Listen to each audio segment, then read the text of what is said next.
Blacksmith of the Apocalypse. By Arcuser. Chapter 201. The Tailor and the Blacksmith. Once upon a time, there was a dwarven blacksmith called Tord. He was a famous and popular master of his craft among the people of Aura and his race. As you would expect of such a figure, he was also a man of character. He said what was on his mind, stood up for what he believed, and did not avoid offending people. Now it came to be, that he offended one among his fellow dwarfs. It was a powerful merchant, neither a warrior nor a craftsman. He was known as a social butterfly in his habit to brag and show off with the most expensive and exclusive stuff he could get his hands on, only to discard it and get something new in time for the next party. You need to know, that merchants are not much appreciated among the race of craftsmen, even if they are very rich. This was valid for this one especially. One day this merchant visited the great blacksmith and spoke. "Great blacksmith! Make me the best weapon there is and the best armor, too. I can pay you any price you want. Just make it so no one takes their eyes off of me." But the master denied this commission. "But why? I can pay you any price you want," the merchants asked agitated. At this question, the blacksmith, with his rough, sooty finger poked the merchant's big flabby belly covered in the finest fabrics, and left a black mark on the clean clothes. The blacksmith knew the merchants and his habits. Weapons are made to reap life. Armor is created to save life. They lose their meaning in the hands of someone who would never risk his life or raise his hand to take another. My works are not for you to decorate yourself and proudly strut about like a peacock. The merchant's face became red from anger and embarrassment. How dare he reject his money? He was just a service provider, a mere craftsman. So what if he was a master? He should just take the money and complete the order. Enraged, the merchant stormed out of the workshop. At the next party, he had nothing new or exclusive to show off. He felt the scorn of his peers. He knew they were looking down on him. It was all the blacksmith's fault. The hatred grew in his heart, and he hatched a plot most foul. Using his money and connection, he sold the blacksmith a fantastical but cursed material. The moment the blacksmith tried to use it, the curse would break out and reap the man's life under much pain and horror. And as the merchant had planned, the blacksmith did not suspect a thing, happily taking the material. It was an act of pure coincidence which broke the evil merchant's meticulous scheme. The dwarf's apprentice had just become a journeyman and prepared to go on his travels. On accident, he packed the master's precious material and was on his way with the cursed thing. Now, the apprentice was quite different from the master. He was versed in curses and demonic arts. When he used the cursed material, he was able to turn the curse around, so it would strike his enemies in battle. Agitated, he wrote his master about the cursed material. The master was dismayed to hear from his apprentice later. He was glad to hear that he was all right, but it gnawed on his heart, that he had endangered his disciple in such a way. He was still thinking about what to do when a crafty tailor visited his shop. As well known as the dwarf was among the dwarfs, the tailor was among the humans of Aura. He was an acquaintance of his disciple and asked for help with gloves for the other. Being able to do something for his disciple, the blacksmith readily agreed. The more they talked, the friendlier they became with each other. After a night of talks and drinks, the man and dwarf had bonded like brothers. The crafty tailor declared that he would help the dwarf to find the culprit. With the tailor's help, it was not hard to find the traces of the evil merchant. But how were they supposed to prove his guilt?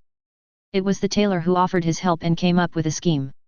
As a famous craftsman who was rather picky with his clients himself, he would advertise his newest creation and that he would personally choose the buyer. It was not just a chance to meet a famous figure, but also to get an exclusive item. There was no way the merchant could withstand this temptation. And as expected, the merchant came. Of course, the tailor chose the evil merchant, and they came to talk for a long time, where the tailor easily befriended the vain man with all kinds of empty lip service and flattery. They started drinking, and once the merchant was drunk, the tailor led the conversation. Not in control of himself, he spilled his whole scheme to the tailor, with every little detail and a smug smile. When the merchant woke up the next day and his head hammered from a terrible hangover, he found himself in a dungeon cell. What he had not expected was that his whole conversation with the tailor was heard and recorded by an acquainted guard that had hidden in the room. With 2 witnesses and a recording, there was no way out for him. Imprisoned for forgery, fraud, and attempted murder, he would see the light of day never again. Having fought injustice together, the two became brothers and worked together to make a legendary pair of gloves for their friend and apprentice, who had uncovered this plot with his life on the line. Seeing that the great silk, his apprentice had given his brother tailor, was running out. The dwarven master added another gift of his own on top of the gloves. P.S. I hope you can send some more of the celestial bronze for Natal. In the chest, Tord had sent were 15 billion Argentine pesos of Cernum, 15 billion Argentine pesos of mithril and 15 billion Argentine pesos of dusk iron. Everything needed to make a whole lot of celestial bronze for Natal. Puffles did not spend so much time making threads recently and was more occupied with destroying meals, growing and growing stronger. He would follow Tordswell and give all of this to the Ivisor. Cure. This great me shall take care of this. It was unexpectedly easy to convince the Ivisor to turn back into a silkworm. Something felt off. Seth decided to keep an eye on his divine pet. Now he had time to take care of his plans. Chapter 202. Stocking up on bling bling. Seth had a lot to do. At least the gloves were no cause of worries. It would probably take months before he could even make something comparable. Not to mention something better. The only thing he could do was to further improve them by infusing a soul armament. However, he held back on that for now. Only one of those geniuses is worth for these gloves, but the Wanderer's souls were unfitting. He really needed to find a reliable way to gain better souls. He had a good harvest during the time in the ruins, but they were mostly small or common souls. This would not only add more effects and improve the performance but also make the enchantments permanent, as long as the soul was big enough. He felt a little bad to exchange his gloves so soon, but he could keep these for Tekker to use later. Seth had not just the orb and the obsidian he had gotten from the stronghold, he also had a bunch of new skills and recipes to explore. Especially bones of Seth and Olympian silver that could turn rather normal metals into something high grade. He lacked an active volcano to make the silver and could only ask Samuel for the donkey and jackal blood. They had not come across anything that could be called a monster donkey or jackal on their journey. The blueprints and enchantments were locked because he lacked skill. All except for Staff of Seth, but he needed the bones for that one. Putting those on ice, Seth focused on what he could do. The first and most prominent idea in his head was making a staff for Allison using the storm sphere. His thought process was simple. Allison already fulfilled the skill requirement and the wind affinity. Like him, she was already close to level 40. All she lacked was lightning affinity, and Seth planned to cover this with the staff. For this he needed either a very special metal or wood. There was the wood from trees that were baptized by lightning and survived the strike. This incorporated a high affinity to the lightning element into these woods. In the case of metals, it was quite similar. The problem was that these things were very scarce and hard to find. Again, Seth asked Samuel to look for those, but he had no high hopes to get them anytime soon. Seth had many plans, but he lacked the details which stopped him from executing them immediately. The only things he could work with now were the obsidian shards. And he planned to take a step he had avoided for the longest time, piercing his ears. The dragon glass helped him make the decision to finally make earrings. At least piercing the ears was much simpler thanks to the system. The healing process took almost no time, making it a laughably easy procedure of mere minutes. The earrings gave Seth a new appreciation for his spirit forging and soul infusion. He did not want big earring, but that made enchanting them harder. For a regular blacksmith, Seth could simply enchant the soul armament and circumvent this problem. He was not much of a gem cutter himself. He simply lacked the eyes to see what part of the stone would be the best. Another point on his list, find a good gem cutter. As he knew he would not do a great job, he opted to not do it at all. He took a relatively small shard of dragon glass. The shard was about the length of a pinky and the thickness of a pencil. All he did was split it in half and slightly match the two pieces to each other. Using celestial bronze, Seth made a gem setting with a chain that led to the hook at the earlobe. It was not a very complex design, but it didn't look bad and did its job. He didn't use a smithing mallet as he was missing a fitting one. He could remake them later if he learned something appropriate. Since earrings counted as a pair, just like boots, there was only one slot. Just like with boots, there was little sense in giving them different effects. So, he made them like he would make a set with one of the big souls split between the two. He forged 2 earrings from the big soul similar to the ones he had just finished and enchanted them with willpower and intelligence. Dragon glass earrings. Rare plus. Durability, 300. One item is immune to fire. 2 plus 40% to the effect of to all fire-based damage. 3 plus 20% to the effect of to all earth-based damage. 4 plus 10% earth affinity. 5 plus 30% mana regeneration. 6 casting time is reduced by 25%. 7 plus 35 intelligence. 8 plus 35 willpower. 9 plus 850 mana. A pair of simple earrings using dragon glass was made by journeyman Seth in his endeavor to become the strongest arsonist in the world.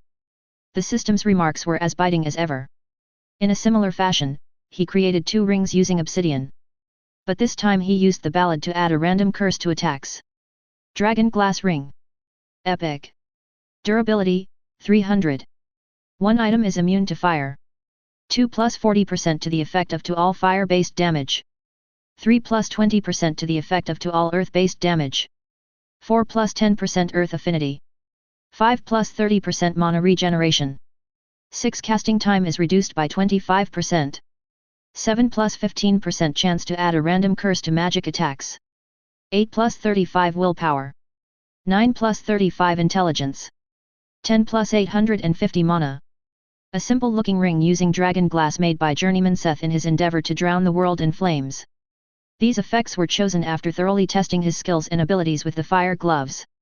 Thanks to all the improvements to cost and power, he was now able to use and control his spirit flame just as well and much as he could use normal fire without equipment. With his pyrokinesis on level 3 he was able to effectively control a fire up to a range of 15 meters.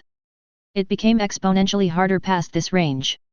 The magic unlocked by the gloves on the other hand had a much greater range. But magic costed mana instead of mental energy. That's why he decided to focus on effects for casters for the rest of his equipment. It was not just about the added range. Most of his items lowered the cost and increased the power of fire skills. Having another way to attack with fire, based on a second resource, increased his overall firepower and survivability. Now Seth was fully loaded with jewelry and every accessory slot was filled. And they were not just practical. When he looked in the mirror, Seth could not deny that he looked quite fabulous, dazzling even. Especially when he only wore the golden cloth armors and new gloves. If you keep staring you will fall in love with yourself. Yeah. Seth sighed. Al broke the mood. Why couldn't he enjoy nice things for once? After finishing these accessories, his goldsmithing, journeyman, leave 1 came close to 50% proficiency. Enchantment only gained a little, while blacksmithing was just before leveling up to leave 2. Now Seth could only wait for the church to find the materials he needed to make something substantial. This didn't mean he would just idle around in the meantime. Chapter 203. Second Auction. In the mornings he would have sparring sessions with Tekker to train his new movement skill. It was a very steady skill that focused on the foundations. It was not complicated to train but took a lot of energy. In exchange, it improved his overall movability and evasion, especially in combat. The rest of the day he spent leisurely with enchanting the little knickknacks he had bought from street vendors and the jewelry he had looted. Jewelry he could not enchant because it was too small or finicky found its way into the furnace and was recycled. He also smelted the steel he had collected in the ruins on their way back. It did not help much to level his skills, but he had fun doing it. The calm work helped him to concentrate and think things through.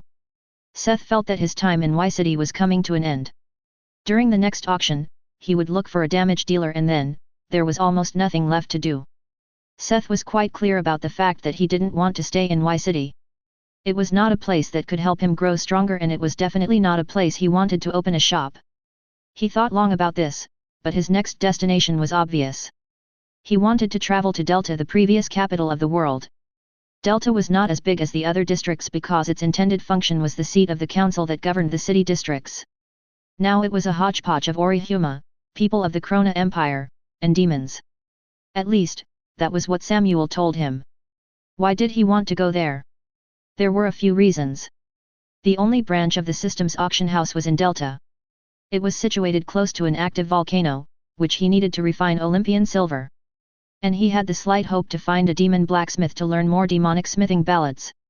Opening a shop branch in that place also seemed less problematic than in a city that was thirsting for equipment. Delta seemed like the most suitable place for him to settle down. Of course, he could make a lot of money here, but he was not greedy enough to lose sight of his goal.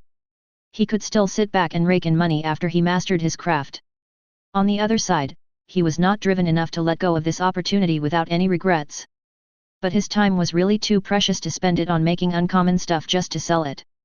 Before he left for Delta, he would either have to leave a stock of items for the future auctions or keep making and sending them over from Delta. If only he could get a smithing slave, he looked at Cerberus. If only he could make it more intelligent. At least good enough that it could finish simple weapons. The golem had the skills and power of the master who previously created this class, but the skills were nerfed to Seth's level. Still, even with Seth's level, it would be easy for it to make an uncommon sword. His eyes fell on his skill point, he had not touched in a long time.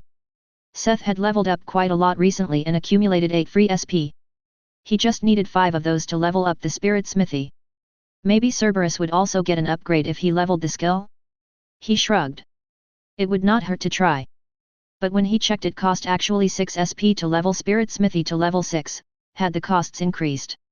Begrudgingly he still decided to level up the skill. After he heard the level up notification, he took a look at the perk list and sighed. Cerberus had not gotten an upgrade.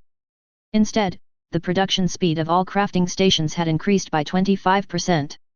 He had not gotten what he wanted, but it was not a total loss either. He looked at the 2 pitiful SP he had left. This was the only way he knew to level up the spirit smithy, but the costs were immense. What would level 7 cost? 7 SP, or maybe it would be 8 by then. Who knew how many levels he needed to max it out? And it wasn't like he could spend all of his SP on just the spirit smithy. He was convinced there would be other skills he would need SP for. When he checked the crafting station to see whether there were some hidden improvements that were not part of the perk, his face lit up. Cerberus had improved. It was not as far as to automatically make finished weapons, but the golem could now prepare weapon blanks for Seth like a real blacksmith assistant or apprentice. This was not completely what he had wanted, but it gave Seth hope for the future. Now he could leave the golem with part of his freshly stocked up high-quality steel, about 100 billion Argentine pesos. He also left some of the snake bones with Cerberus, since it shared his skills, it could use energy circulation too to turn those into blanks, too. Golems could work day and night without pause. From time to time Seth would come and finish the blanks. All he needed to do was refining them and finishing the weapons. He did not become very creative with the enchantments and made mostly simple weapons with a range of different elemental damages. This was he effectively used the downtime to prepare a stockpile of weapons for future auctions after he left. Seth fathomed that there were enough to last until uncommon weapons lost in Worth Y City. At that point, he could send a batch of rare items for the auctions. Although his skills barely increased from each individual item, altogether gave him 5 to 8% across the board. He discussed his plan with Tecker during their sparring sessions. Link and Allison had no relatives left in Y City and easily agreed to the move. Mary and Jane were already his slaw, already agreed to follow him anywhere. Only Tecker had his little daughter. Leaving with Seth for a different city was a decision that did not just concern him. It also meant that they would have to bring his daughter along and protect her on the travel. Tecker talked to his daughter and agreed, in the end, to come along. However, Seth could see that he was still not convinced. The big father calmed down a lot, when Seth told him that he planned to recruit a proper vanguard during the next auction. It was the only role Seth was still missing in his party. Until now it was him filling this role more or less, but it did not fit him. He was coping by using his fire and gear, but he much rather left this job to a true melee class. After 2 weeks of waiting, finally came the date for the second auction. Beside the armor, Seth had prepared some additional highlights for the auction. Chapter 204. Second Auction, 2. It was the day of the second auction held by Y City's church. They changed the venue to accommodate the increase of participants. In exchange, the church flexed by ensuring security with their own troops clad in uniform suits of high-quality armors.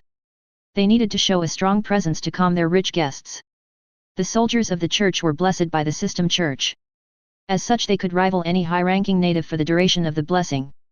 The venue was filled with high society from all over the Y City district. This included the richest people as well as the strongest figures. There were also those who were simply curious and had the necessary monetary foundation to take part. Once again Seth was mingling among the people using Al as a talent detector. He was currently in the lobby where snacks and drinks were provided for the guests before the auction began. He had already narrowed down a list of vanguards for the party beforehand. But he used this chance to listen to the gossip and look for hidden gems. The church really pulled all the stops this time. Did you see the guard? Yet. Do you think they are stronger than the Zero Squad? I don't know, but they are probably not weaker. Did you hear that the church was also sieged? They had no problem dealing with those things. Seth took a glass of wine and a plate of appetizers and left. Is that? Yeah, it is. Who would have thought the Crimson Blade would also show interest in this auction? The bloody cleaver is humph. Not so loud. Do you want to offend him, or why are you shouting like that? Everyone knows he doesn't like that moniker. I'm sorry. The Crimson Blade? That sounded interesting. Seth needed a damage dealer. The name sounded like a swordsman class. It was a shame they didn't sell any weapons today. His thoughts were interrupted by the signal that the auction would soon start. The crowd started moving in the direction of the auditorium. Ladies and gentlemen, I welcome you to the second auction of the System Church. I'm glad all of you came today, despite the current situation. I won't steal any of your time with useless talk and get straight to the point. Our first items are suits of armor. The curtain lifted and there were 9 armors on the stands. All of them were uncommon, but 5 were merely made from high-quality steel, while the other 5 were enchanted by Seth. The 5th enchanted armor was worn once again by a well-known tank who would demonstrate its effects. Seth didn't bother to give these armors any flashy effects. He had simply used the demonic ballad of reflection, which gave all the pieces the effect to reflect 15% of the damage and engraves the option of automatic sizing. They should look for an enchanter if they wanted more effects. Although uncommon items were slowly becoming more on the market, none of those could be compared to the items a journeyman-level blacksmith casually made. The difference in skill and the difference of additional performance that came with it was almost like an enchantment in and of itself. Seth did not really pay attention to the performance on the stage. He was occupied with checking the crowd and listening to Al's analysis of people. Seth Smith, a person said, and sat down on the seat beside him. Seth recognized the person but had a hard time remembering the name until Al told him. Mark Baker, said the young man after Mark sat down beside him. He wore an elegant outfit that was more in the style of an otherworlder than what was usually seen in Y City. Mark was surprised that the handsome youth still knew his name, although they had only met once. The auction was only his secondary objective of coming here today. He actually wanted to meet Seth, who had kept hidden inside the church for the past 2 weeks. Some kind of mono-tracking artifacts were found among the belongings of the invaders. They found out their use but could not activate them without the corresponding spell. But this did not mean they could not investigate who those people were looking for. Baker already had his suspicions before, but after checking the incident with those fair folk closer, he felt vindicated. All locations could be traced back to Seth and members of his party. Even that small gathering at the Hunters HQ, as Squad 1 interacted with him shortly before the attack. 1 or 2 locations might have been coincidences, but for all of them being places his party members had visited recently or had stayed for a long time was too much of a coincidence. Seth was a great mystery.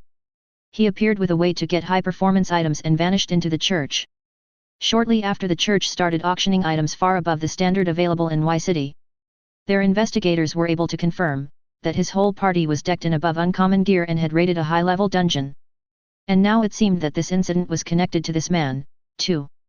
Please tell me the truth. Did you really buy your items at the auction house, or did you make them yourself? Yep, the other answered with an easygoing smile. Wait, is that a yes to making them yourself? Baker asked, a little confused. Seth's smile grew wider. Who knows? Mark took a deep breath. Okay. Let me ask like this, did you make those armor and the weapons from the last auction? Are you Journeyman Smith? The young man looked surprised for a moment and answered with an amused smile. No. I'm Seth Smith. PFF, Journeyman, what a stupid name. He looked to the stage and chuckled. On the stage was currently a monster called a Bladed Madness. It had had a dark humanoid body bod the 2 sickle arms of a mantis. It got its name the furious speed of its slashed and the overall fighting style. On the other side stood a tall tank wearing one of the armors. He defended against the vicious slashed with the armor and his skills only. But while the armor barely got a scratch, the Bladed Madness kept spewing blood from cuts that came out of nowhere. Although they were feared for their reckless fighting style, these monsters were also known for being glass cannons. Soon the monster fell under the repercussion of its own attacks. The timing of his chuckle could have been either because of his pun or because of the creature tragically dying on stage. Mark was unsure whether Seth was serious or joking with him. He had found out that he had identified himself as a blacksmith upon entering the Y City district. But Mark had a hard time believing that there was a native from Earth already at this skill level. Even the blacksmiths of their crafting branch, that were supported with all the materials their teams farmed and shops bought, had yet to reach the point where they could use rare materials or even make rare items. Other branches with classes closer to existing technologies showed better results. Their biggest deficit was knowledge corresponding to enchanting and magical materials. There was no basis they could start off to develop these skills. This made it very hard for blacksmiths or crafters, in general, to make items with a rating above the level of the material. Seth didn't know the hardships of these people. He could make epic items, even with rare materials. But it was not just the fact that he could enchant them. He had managed to keep his enchantment close to blacksmithing and goldsmithing and never had the chance to see the alternative. Just having enchantment did not just strengthen enchantments, but also the effects the materials themselves had. If he used dark steel for something, the material could give up to 10% resistance to darkness and mana regeneration in the dark. For a blacksmith without the enchantment skill, it might only reach up to 4 or 5%. Please be serious. Tell me the truth, are you the maker of these items? The young man looked him in the eyes for a moment. They were deep eyes Mark could lose himself in. Yeah, I made them. Why do you ask? He said in a relaxed manner with a smug smile on his face. Chapter 205. Second Auction, 3. Seth felt relaxed. He did not think Mark was someone stupid with bad intentions.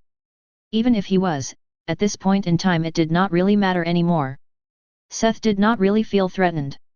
He had finished most of his equipment, some were even better than he could have wished for. The church backed him, and he did not plan to stay in Y City for much longer. If Baker decided to make trouble for him, Seth was sure he could deal with it. So it was true. Then this auction access was just a diversion. He mumbled. Would you be willing to work for the association? If we had someone on your level to provide weapons for us, we could provide materials and... Working with the association was a good chance. They had hoarded a lot of materials and Seth might have been able to grind out a few levels at their place, but he interrupted Baker's speech. Not really. He rejected the offer. To really profit from this deal he would not be able to hold back. Seth saw quite a few problems with mindlessly mass-producing rare and epic-rated items for others. First and foremost was protecting his advantage. Right now his knowledge of enchantments was his biggest advantage. He would have no control over what would happen to these weapons if he worked with the association. Blacksmiths or other classes could analyze the weapons and copy the enchantments. And the other was that he did not want to break the power balance in this place. Who knew what a militaristic force with an overwhelming advantage in weaponry would decide to do in the future? It was better the way it was now. The people of Y City could slowly struggle and grow together. Seth was not a starry-eyed idealist, but he preferred not taking part in the establishment of a dystopian society. Baker sighed. I did not want to bring this up, but we know that you and your party are involved with the recent invasion. We could overlook it if you worked together with the government, he said seriously. Now Seth was convinced that not taking the bait was the correct decision. How? We were not even in town when it happened. Baker explained their process of how they found the connection to his party. So, you are trying to coerce me based on a bunch of conjectures. Do you really think that's a smart move? What do you mean? Mark asked a little confused. I guess you haven't really processed the recent influx of information yet. I made those items on the auction stage. No, he pointed at the stage, where the auction was in full play. And since my arrival here I stayed at the church. What does that mean, Sherlock? Take a wild guess. He even tried using voice of Seth to get his point across. A look of realization dawned on Mark's face before he wiped it with his hand. He had understood that he was currently vying for an associate with the System Church. The System Church would take apart this case in an instant if he dared to press charges based on their investigation. Mark took a deep breath and sighed with a smile. It's a shame. I would have really liked to work closely with you. No hard feelings. I just prefer to work on my own terms. Oh look, the surprise items of the auction are revealed. They came out really good. After the armors were auctioned off, the finisher was the collection of mechanical watches with powerful enchantments. They were not just stylish and told the time, they could also easily substitute any bracelet currently on the market. Seth had not held back much with the enchantments, as the materials were common at best. The watches gave attribute bonuses of up to +20. He had also made sure the engravings looked really stylish. You made those, too? Yep. Well, not the watches themselves. I just enchanted them. Mark sighed again and fell silent again. Maybe it was worth offending the System Church. But maybe the bigger question was, whether he wanted to offend Seth at this point. He had stayed low-key all the time, there was literally nothing to gain to go against him at this time. It might be better to stay on his good side. Seth noticed that Baker had become quiet and thoughtful. He patted his shoulder to get his attention. The auction has ended. You should go home now. Seth left Baker behind and went to the reception. He gave them a list of people to invite. Some he had chosen beforehand, others were recommended by Al today. They were invited to one of the meeting rooms in the venue. Some came, some didn't. When he entered, he found 5 people sitting in the room. He already knew one of them from seeing him. It was Inigo Monte, who had helped to demonstrate the power of the swords during the auction several weeks prior. He was a man in his early 40s and his age showed with the slight belly. He had been a fencing teacher before the apocalypse. Although fencer was not a special class, his prior experience was a big advantage, especially in the beginning. As such, he was still among the upper range of players, despite being unaffiliated. The other 4 he only knew from files, rumors, or Al's descriptions. From left to right there were a tall skinny man, a wide muscular guy, an explosive woman, and a silent man wearing a cloak and hat. The first was Damien Sidhu, and his moniker was the Stalking Mantis. He had a rare assassin class that allowed him to dual-wield chain sickles. Unlike most assassins, he was known as a capable vanguard. It was just that his choice of weapon was very uncommon, so it was hard to find a good one. He was a typical glass cannon. The wide muscle man was Cliff H. Anger, also called the Damned. He had a unique class that wielded a heavy broadsword, and his skills were based on feints. These 3 were more or less those recommended by the church. The other 2 were among those he and Al had found on the auction. The explosive woman was Monique Lest. She had no moniker Seth knew of, but her rare class seemed quite interesting. It was called Turtle Warrior, and the skills focused on counters instead of direct attacks. It seemed like a great class for a solo player, as her level was already close to 50 without her having made a name for herself. The last one, clad in a cloak and hiding his features, was the Crimson Blade Seth had heard about during the auction. His name was Jonah Miller, and Seth understood the moniker after he saw his class. Vampiric Swordsman was an epic class that could manipulate and buff itself with its opponent's blood. Through the class, he inherited several powers of high-ranking vampires. Judging by the skills Al told him about, he could even let his weapon fight on his own while he went into melee combat with claws. Seth sat down at the top of the table and started off with the same speech he had given his party during their first meeting. This time he used voice of Seth to better get his point across. He also told them of his plans to leave Y City in the near future. The vanguards were very different from his band of misfits. All of them stayed silent at first. Without saying a word, the Mantis and the Damned stood up and left. Inigo was still deliberating before he opened his mouth. I'm honored by the offer, but I have 2 declines. I grew up here in Y City and here are my roots. I do not wish to leave my home for over 40 years behind. After giving an honest and polite refusal, he stood up and left. Now he was only left with the explosive beauty and the silent Batman. It was a velvety deep voice that suddenly asked. Before I make a decision, could you let me have a look at an example of the items you would provide us? Chapter 206. New Companions. The Crimson Blade suddenly took the initiative to speak. The explosive beauty had a surprised look on her face. She was just as surprised as Seth. The voice did not match the owner's outward appearance at all. KKK, just wait, there is more. Al laughed to herself. Seth didn't know what the sorceress was playing at. Once the beauty understood what Jonah had said, she nodded vigorously. Monique also wanted to test the weapon before making a decision. Sure. But if you want to test them, we should probably change locations. The 2 were the only 2 that stayed. Now was the time to hook them. He saw no problem in letting them test drive his weapons. Once they did, they were his. They left the meeting room and went to the reception. An employee brought them to a wide empty room. There was a stage on one side and a few rows of stacked chairs on the other. What kind of weapons do you usually use? He asked, since he had a big range of different weapons in the box. Seth had not made any awesome weapons for practice since he arrived in Earth, but there was a large assortment of rare blood drinker weapons. Jonah's weapon of choice was a slender longsword. His face lit up when his hand wrapped around the handle of a blood drinker bastard sword. As one would expect, he felt a resonance between his class and the options of the weapon. The joy was visible in the few practice swings he did to test its weight and balance. He only moved through a few basic swords moves, but the proficiency and precision in the moves were obvious to the beholder. Monique looked at the Crimson Blade's reaction in fascination and listened to the blade sing along with his moves. She also carried a sword but began to deliberate for a while before suddenly asking. Do you, also have a spear? Oh, or can you make one? She asked shyly in a high-pitched rough voice. It seemed that she had not talked for a long time. Although she was not used to speaking, even Seth could read her expression. This question was important to her. I don't have a normal spear on hand, but I can make one. Though it's not a spear, I have a halberd if you want to test it for now.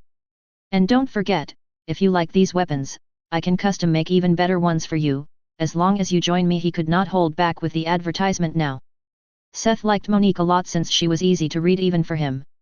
The moment he said that he did not have a spear, her face had fallen, and it lit up the next moment when he said he could make one and she could test a halberd for now. He felt that she would be a comfortable person to be around if she joined his party. The moment she grasped the halberd he handed to her, something happened. It was almost as if she had turned into a different person. Her aura became sharper and more serious. Her body moved with utmost precision as she went through various stances and spear moves with the halberd. An aura of power filled the room as her moves became faster and more complex without losing even a tiny bit of precision. These were movements based on years of training and an aura honed by life-threatening scenarios. Watching her move with such obvious passion, Seth knew that he had her in the bag. He could only guess why she had been carrying a sword and not a spear. As a warrior class, she had several different proficiency skills for weapons. The possibility was high, that she just could not find a spear better than the sword at her hip. If this was a world without magic, Seth would have thought it was stupid to rather fight with a weapon you have no experience in, than to use one you are very proficient at. However, in this world with the system it was different. The damage output was mainly determined by the weapon and your skills. Even skills that multiplied your damage by 5 were worthless if your weapon only dealt 100 or 200 damage. That is why it made more sense to use the better weapon, even if you had little proficiency with it. It was preferable over being able to hit the enemy a lot, but not breaking through the defense at all. He didn't worry about Monique anymore and focused on Jonah. His sword had stopped moving as he watched the goddess of war furiously fighting invisible enemies. Seth could easily sneak up beside him. Quite the sight, eh? I think she is quite satisfied with the promo item. How about you? Although Seth had originally planned to get only one vanguard, he didn't say no to 2. The more people in the front row they had, the safer everyone would be.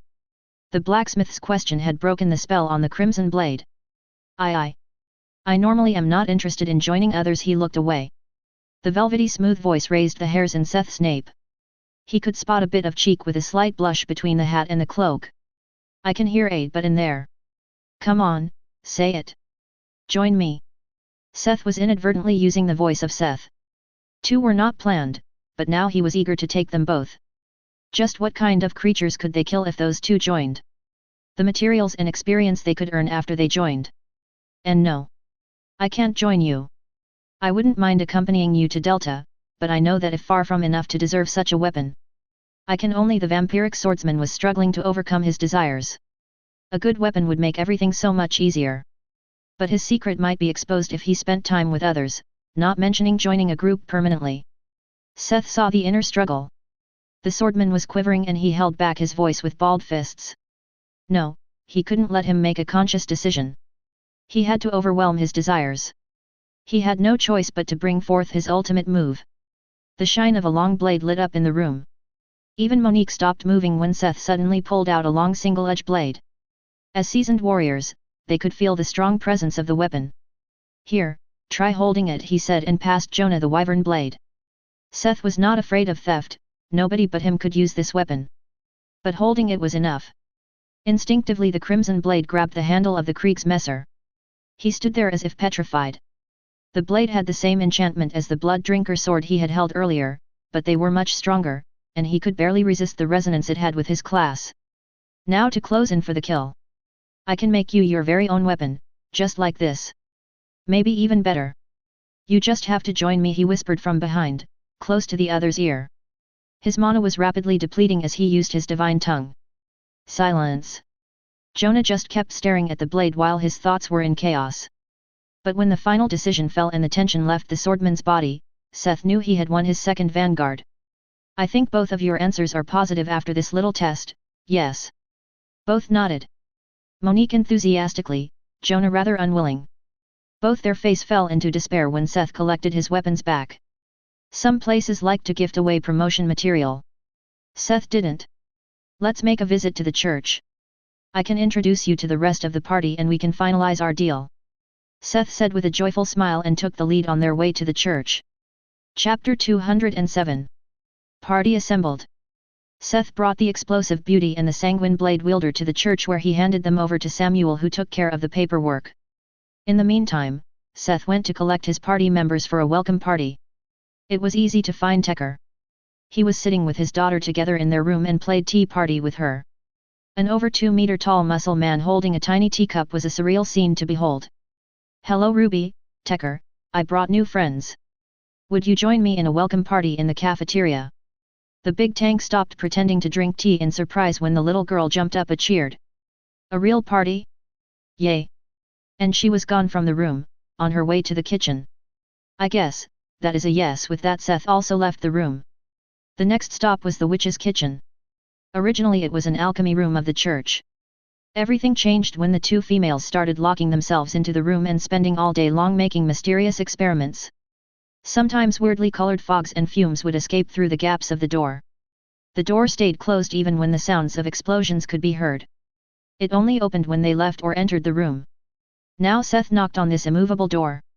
It opened a tiny gap and Allison with a pair of safety glasses over her regular glasses came into view. What? I recruited the rest of our party. Come join us in the cafeteria. What is it? Evie could be heard from the room.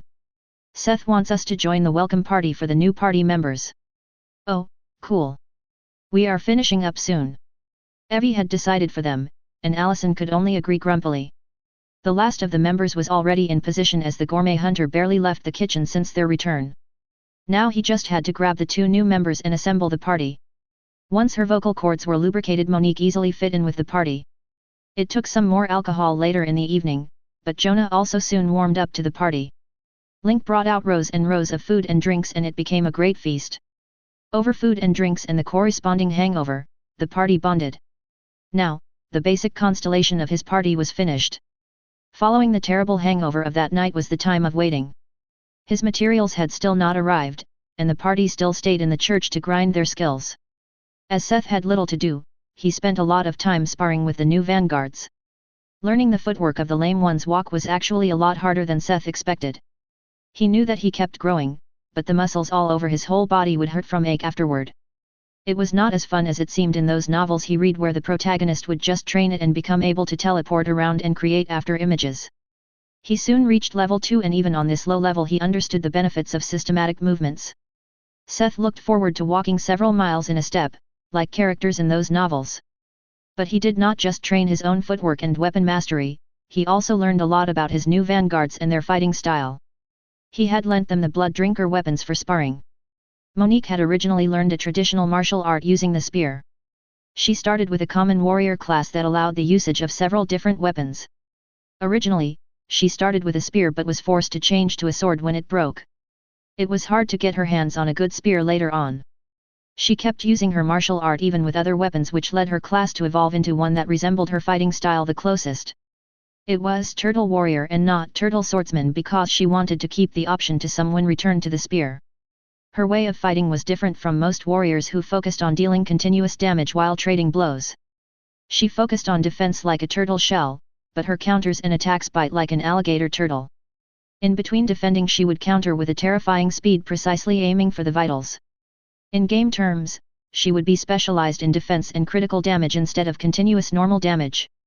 It made Seth think of the black turtle from some of the novels he had read. It was a turtle or tortoise, but it was the one that governed life and death. Jonah's fighting style as vampiric swordman depended on speed and versatility. Although, his skills were severely limited in a sparring match, as many of his abilities power up the more blood flowed. Still, his abilities were quite fascinating. He was not only a good swordsman, but he could also let the blade fight on its own for a limited time.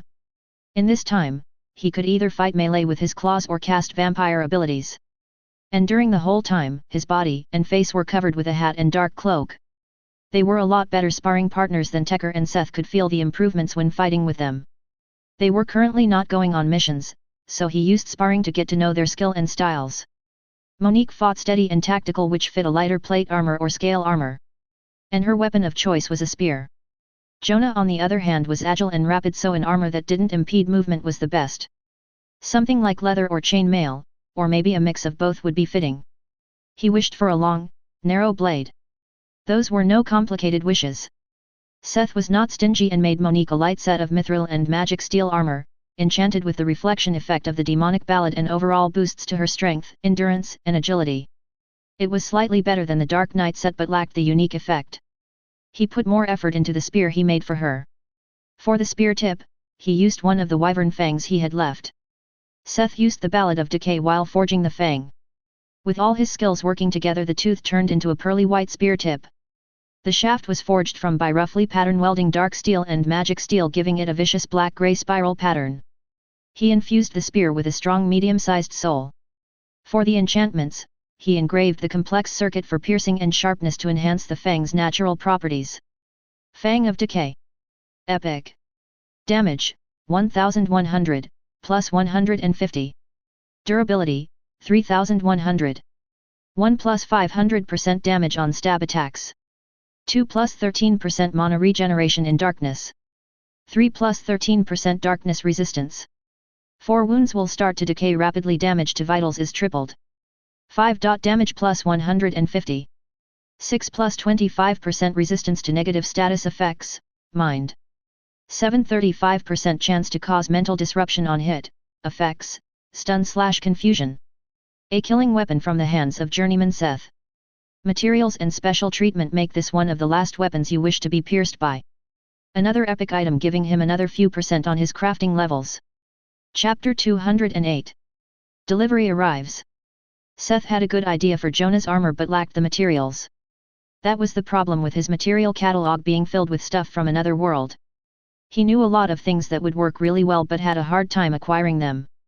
He had tried pattern welding for the first time in a while with Monique's spear and was considering it for Jonah's sword.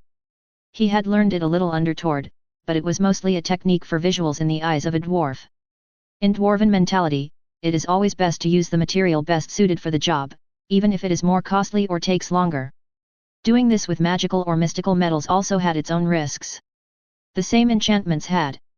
2 different metals could weaken or even cancel each other out. Worst case, they could worsen as a whole. The result could become too brittle, or soft. There were many reasons not to try it even if it was possible. Most metals tended not to bond at all. So why did Seth consider doing it now? He took a liking to the aesthetic, and he could spare some materials like this while combining 2 strengths. He would have liked to use mithril and dark steel to increase the magic conductivity and strength of the sword, but those 2 didn't bond. When he did it with magic steel, it lowered the resulting effects in the darkness slightly, but it increased the conductivity overall. Using 2 materials based on the same metal worked fairly well. The decrease of the effects in darkness was okay because he had a different reason. Seth included dark steel to increase the affinity with the demonic ballads he used. In general, techniques like pattern welding or coating one metal with another were methods to save materials at the cost of overall effects. They were techniques common among human blacksmiths but frowned upon by dwarfs who took pride in making the best possible products. Of course, he could have ordered more dark steel through the church when his reserves ran low. But it was so expensive. He rather avoided it for now. Seth was sure he could find those materials and more on Earth once he left Y City. He got mining skills from Hades after all.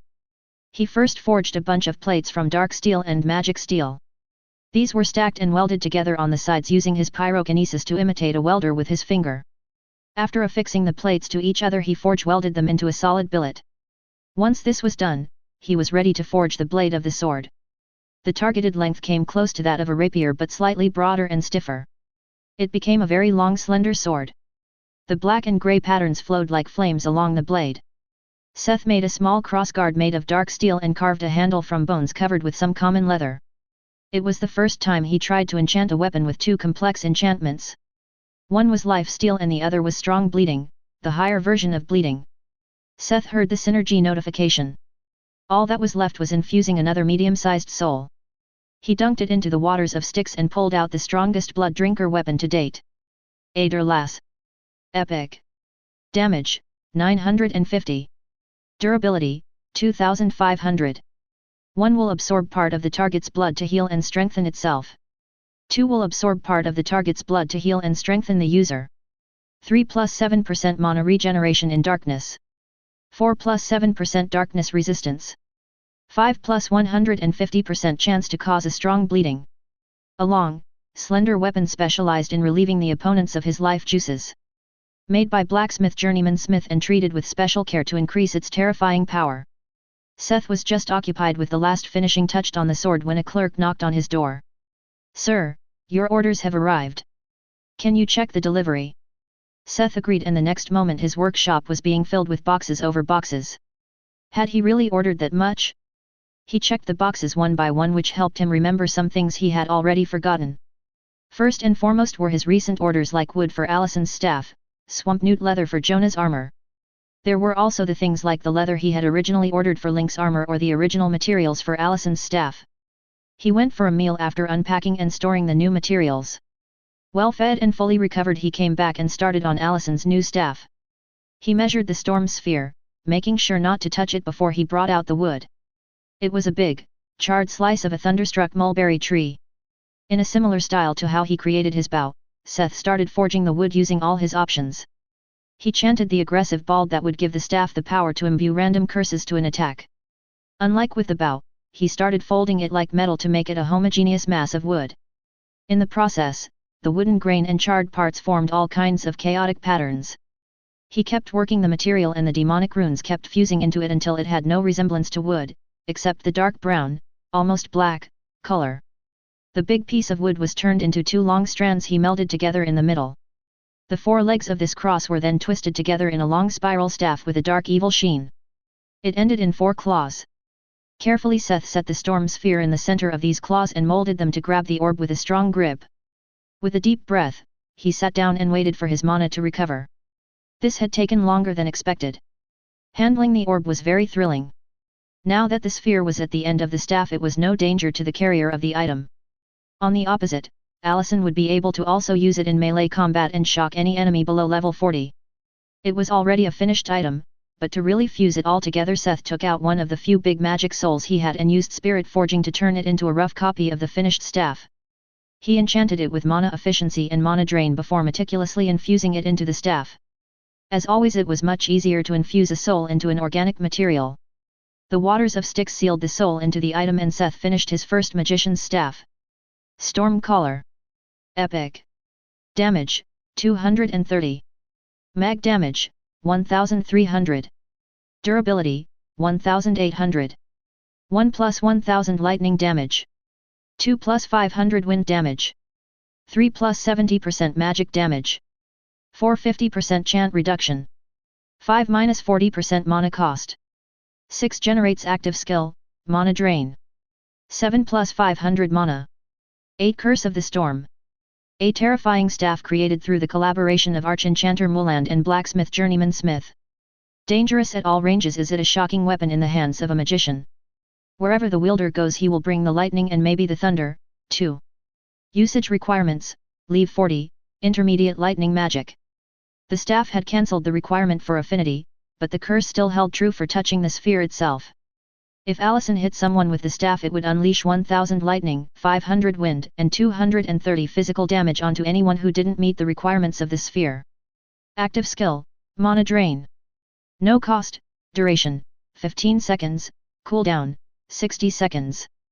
Generates a link with a target that drains 1% per second of the target's mana until the duration runs out or the link is cut off. It would still take a while before Allison would reach leave 40, but Seth planned to only leave Y City after all of them had reached it anyways. Seth decided it was good for the day and went to hang around with the rest of the party. Chapter 209. Testing Equipment. During lunch the next day, everyone was assembled in the cafeteria. "Hey guys, how about we go visit a dungeon? It's been a while and we should test our new party composition." Seth suggested a dungeon dive after everyone had finished their meal. They had stayed indoors for almost 3 weeks and there were no signs of Baker making any moves. "Good idea, I'm running out of ingredients," the gourmet hunter suddenly mentioned. Allison and Evie nodded. In the past weeks, they had spent most of their time grinding their skills. Allison and Link had improved their crafting skills by leaps and bounds. Allison attained alchemy, beginner, level 7 and could reliably make a range of lesser potions. Evie had worked hard on her brewing and trained her magical skills she was not able to use without her hands. First and foremost was hexes. This magic had spells that could either support her allies or impede her enemies. The difference to the spells of a regular supporter was the variations, and she needed to prepare a specific medium to cast most of them. It limited the times she could use a spell to the number of prepared consumables. On top of it, she had revival and recovery that came from a priest's skill set. She was not just a healer, but a well-rounded addition to the team. Together with her joined the second non-human member of the party. Her familiar, she named Felix, had benefited a lot during their journey back and from Link's crafted meals. Her familiar shared her experience and grew from feasting on the flesh of its enemies.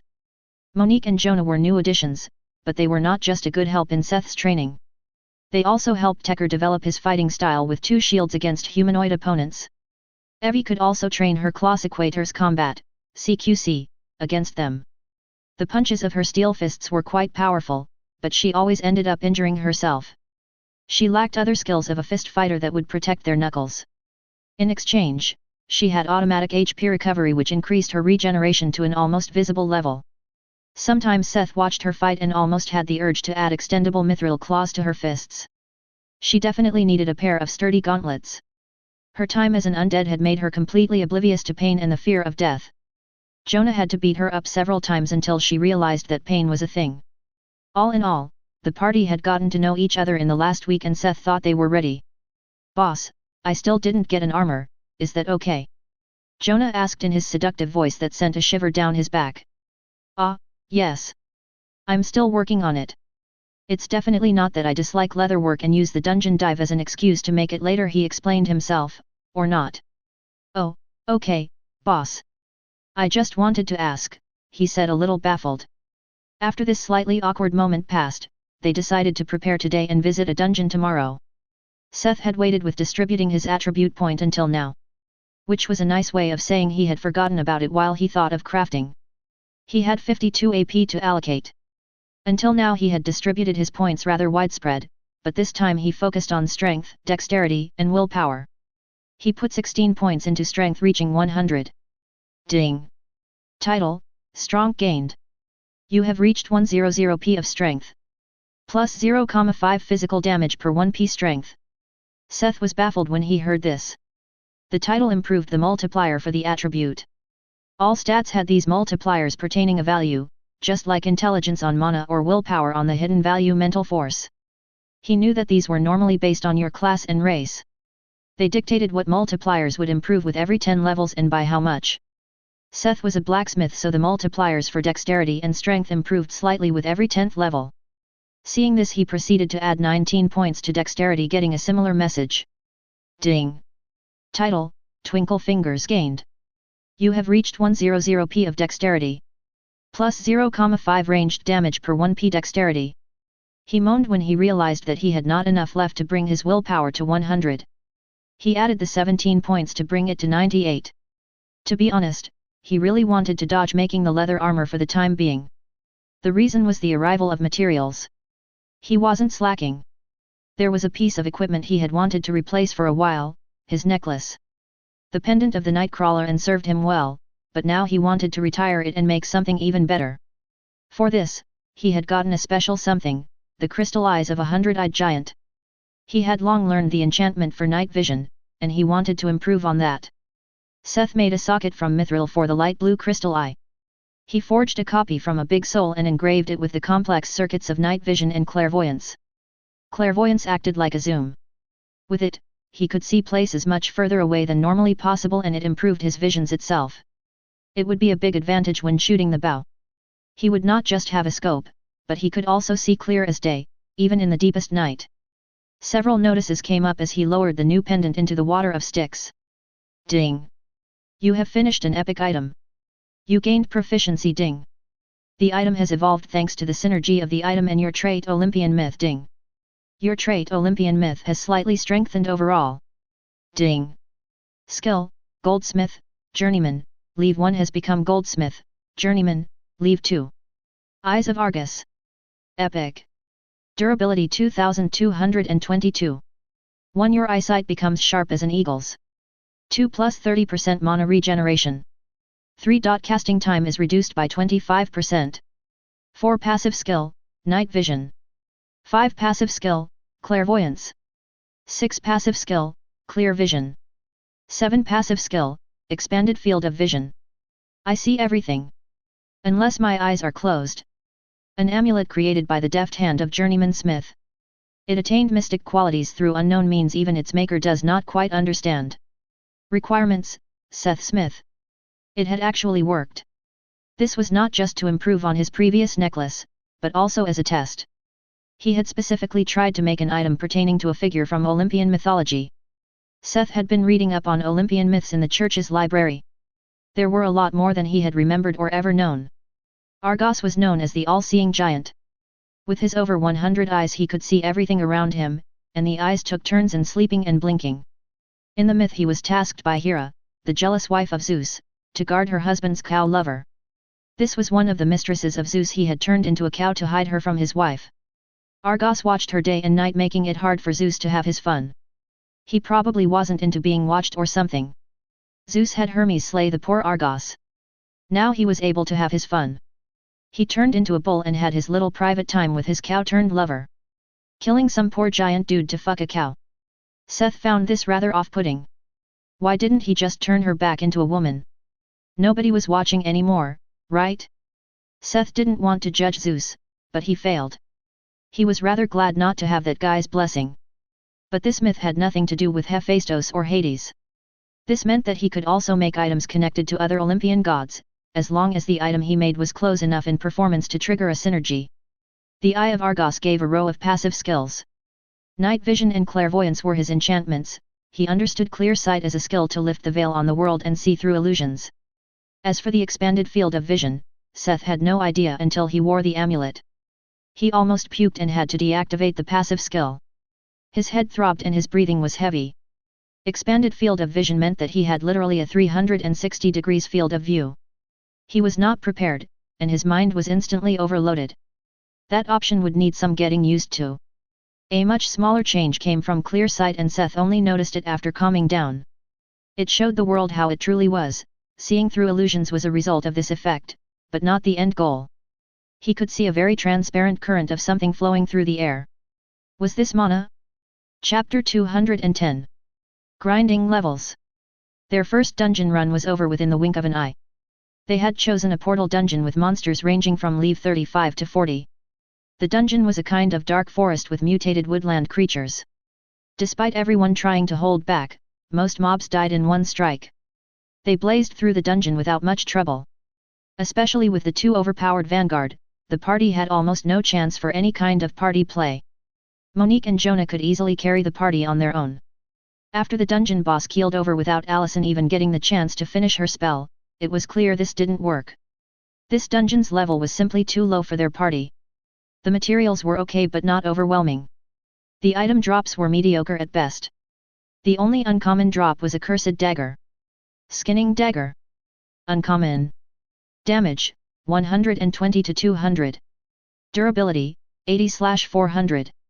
150% of any damage you deal is reflected on yourself. True bliss is only found in one's own pain. The only use for this was maybe in the hands of a berserker or something. Seth couldn't find the dungeon core to press something better out of it. Although they had successfully finished the dungeon, this trip could only be counted as a failure. Let's go to another one. The day was still young, and they decided to try another tower-like dungeon. Similar to the third hospital, this was a dungeon with several floors of increasing difficulty. It was a building complex with a mix of shops and bureaus before it turned into a dungeon. It was one of the first dungeons that had formed in Y City, and it had not been fully cleared until now. The level of the monster started at 30 to 40 and kept rising every 10 floors. Of the 50 floors that made up the building, only the first 30 were barely explored. Since it was never completely cleaned out, the levels in the dungeon also kept constantly rising. When it first appeared, the lower floors started at level 10. Many people died overestimating their own skills and going too far, facilitating the further growth of the dungeon. As long as they did not repeat their mistakes, it should be able to give them a challenge and they would still have the chance to turn back if things became dangerous. There was also hope that there would be better loot since the dungeon had never been completely cleared. As long as they reached the unexplored floors, there might be real goodies. It wasn't that Seth thought dungeons could make better items than himself, but there were some effects and enchantments on dungeon items he was not able to replicate with his current skills. One trait many of these urban dungeons shared was that their inhabitants were humanoid most of the time. Seth understood that it was more practical since all the buildings in the city were built for humans. But he didn't really get why dungeons did not just change the inner structure. They could do that, it was proven. Instead, these dungeons tended to just add on top of the original structure. The enemies on the first 10 floors were a kind of bird warriors. It was a stretch to call them humanoids, but they looked like downsized terror birds with arms. The greatest obstruction on these floors were the numerous traps, more than the bird monsters that attacked with primitive spears. Their bodies were strong and their damage high, but they lacked any visible cleverness. Link and Evie scouted the surrounding, while the monsters could be left to the two vanguards. Tekker, Seth, and Allison simply followed and enjoyed the show. On the 10th floor came the first boss room. There was one every 10 floors. This was the only place where the structure of the previous building had been changed to make a big arena-like space. Inside was a giant terror bird up to 6 m in height. Although just leave 40, with its giant body, speed, and magic power, it was fit to be a mid-boss that made any ordinary party struggle. Its beak was massive and easily smashed the stone floors and was hard to dodge. For an ordinary party, that is. For their party, it was like a giant target. The stone-smashing beak held no power against Tekkar's defense. And while the tank blocked the attacks, the rest of the party let loose. Evie, Seth, and Link were occupied with layering various debuffs and status effects on the beast with their attacks from afar. Monique and Jonah shaved away chunks of its health up close. It was only thanks to the beast's enormous vitality that Allison got a chance to finish a spell and cut open the bird throat with a wind scythe. Allison, I know you want to train the stronger spells in combat, but it would be better if you saved your mana here and used those with a lower cast time. I know that we have some leeway here, but it could become a bad habit and detrimental in serious situations. Allison pondered for a moment before she nodded seriously to show that she understood. It was good that she was a level-headed person and understood his advice instead of taking it as an offense. Seth knew that they had a lot of self-made mana potion, but it didn't mean they could play around. There could be situations where the time spent on the casting, mana used for the spell or spell itself would become important. If it was on cooldown, she had too little mana or was interrupted during a long cast because she chose the wrong spell on a whim or out of bad habit. They could get into trouble during a really dangerous situation. The best part of the bird in Seth's opinion was the beak. Had a metallic sheen to it. Beak of the terror bird, crafting material, rare. The beak of a rare giant terror birds that can easily smash stone without a single scratch.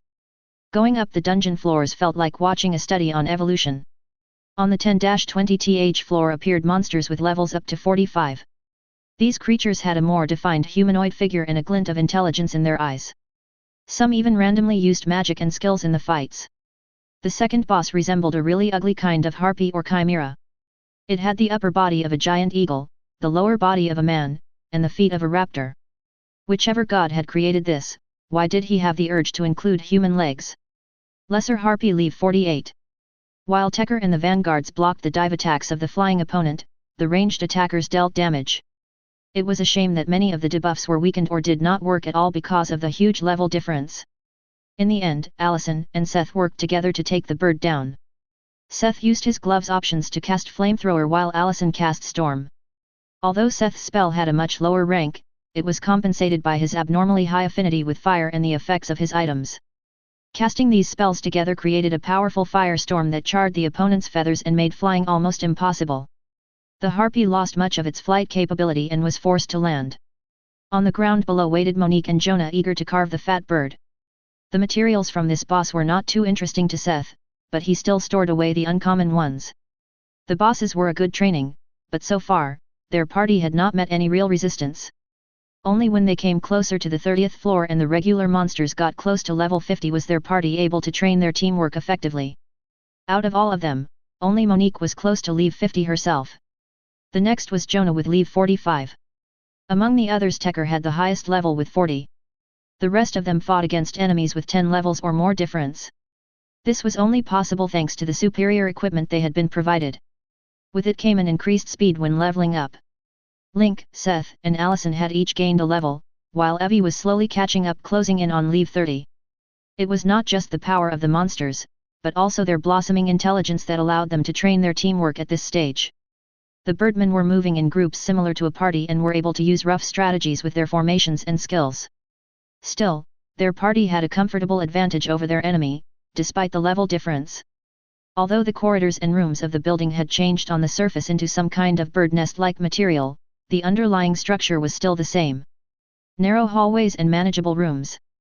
Whenever they encountered a party of featherheads, they lured them into the narrow hallways. Seth, Link, Evie, and Allison stood in the rear, protected by the now giant and tanky Puffles and the small and agile Felix as rear guards. With their ranged skills, they supported Monique and Jonah fighting in the front line. Especially the explosive beauty had a great time after finally getting a chance to let loose with her spear. One might think that a spear was a bad choice in a narrow hallway, but that was wrong. A narrow hallway meant that the enemy could not circle around her or dodge to the sides. With precise swipes and vicious thrusts, she easily kept her opponents at distance or directly reaped their lives. The claw-wielding blood warrior with his flying sword did not much worse in keeping himself safe while taking others' lives. He benefited not only from the blood he spilled, but also from that of his teammates, giving him a huge buff in these kinds of battles. In between them towered Tekker wearing the imposing Dark Knight armor. His mere presence weakened the opponents. He made sure that nothing from the front could get to the rear. In these narrow corridors, he could effortlessly block magic and projectiles with the shield's barrier and stop any kind of runaways that got past the two vanguards. In this manner they soon reached the third boss room. Chapter 211. Grinding Levels, 2. This was as far as other parties like Squad 1 from the Hunters Association or elites from the bigger guilds had come before. This was the last boss room they had to share with those that came before them. Inside the boss room stood a massive humanoid eagle. Like the bird version of a minotaur. He had a fierce eagle head, a muscular man's upper body with feathers on his arm, and human legs that ended in eagle claws with some kind of double joint. In his hand, he held a 2m long broadsword that did not look too big compared to his almost 4m tall body. It looked rough, but it was a completely new metal to Seth. Feymetal, crafting material, uncommon. A metal lighter than steel but just as strong, with a greater affinity to magic than mithril. Can be refined into phase teal. A greater magic affinity than mithril? Seth's eyes twinkled. He had no idea what to do with it yet, but he wanted it. The two vanguards got to work to get it for him. The levitating sword attacked the eagle and was blocked by the broadsword. In this moment a spear attacked like a vicious snake from its blind spot and aimed for the heart. Against all odds, the creature blocked the spear with the row of shiny metallic feathers on its arm. The moment it had shifted its posture to block the spear, it suffered a hit in the kidneys. Jonah's vampire claws had dug into the eagle's human abdomen. It was the most human boss, yet. Which made it the easiest so far. Even with the level difference, it could not fly nor was it super fast. Its weapon was not exactly the best suited for it. The material was lighter than steel, giving it an unexpected speed, but in exchange, the attacks lacked the weight to trouble a tank like Tekker. The eagle tried to fight with technique and skills but was worse in doing so than the party. In a similar fashion to the first strike, the wounds kept piling up. Burn wounds, cuts, laser shots, arrows, and blunt force kept shaving away its health until it finally kneeled down and died. This was easier than expected. Link let out a sigh as H started to harvest the boss. Seth gladly put away the uncommon broadsword. He was very satisfied. Another surprise were the feathers the hunter carved from the boss. Eagle Chief's wing feather, crafting material, rare. A biometallic feather that is flexible and soft in general but can be hardened and strengthened by being supplied with mana. He didn't know how much mana it cost, but these feathers had blocked Monique's epic spear with increased piercing power. They would definitely come in handy. They had a dark almost black color with a bronze sheen to them. From here on out it's almost untrod territory. Evie said excitedly. She was right. Apparently, the next floors would become a lot harder with greater groups of enemies showing a great amount of coordination. That was what the information other parties had given the guild. And it was true. The parties of mobs they encountered were high-level humanoids with great coordination. During these fights, Seth kept transitioning between the front and back row corresponding to the enemy's formations. The fights were hard and took a long time, but the experience gain was worth it, even for Monique. Just 2 floors later Seth leveled up again, becoming Level 36. But soon things started to change. A smell of decay wafted towards them when the doors to the 34th floor opened. The staircase before them was only dimly lit and everything seemed darkened. They climbed the stairs in a tight formation. The drastic change in environment made them hypersensitive to their surroundings. Fast footsteps echoed in the hallway as something approached from the front. A feathered human came stumbling from the darkness in front. He was covered in wounds and drenched in blood. Panic was written all over its face, and they could see a glimmer of hope when it saw the group of adventurers. Just what had happened for a dungeon monster to feel hope when seeing its enemy? The answer appeared faster than they would have liked. A giant figure appeared behind the mob, and its face fell when it saw the party's expression. The next moment a giant stinger penetrated the humanoid body from behind and exited its chest. The top was glinting with a viscous dark venom, and its victim's body went through a process of necrosis. It was the stinger of a scorpion that led back to a massive being that had the upper body of a man and the lower body of a scorpion. Leave 56. They had not long to look at the sudden new enemy. Before they could react, a giant body clad in porcelain-like white armor and carried by hundreds of sharp legs rushed along the wall past them. Puffles charged at the scorpion man while its stinger was still stuck in its victim. The scorpion warrior could only lift his spear to fend off the ferocious Puffles. It was no help. The two pairs of scythes hacked away the spear and limbs holding it. The Ivisor's sharp legs easily penetrated the scorpion body's exoskeleton, securing it in place.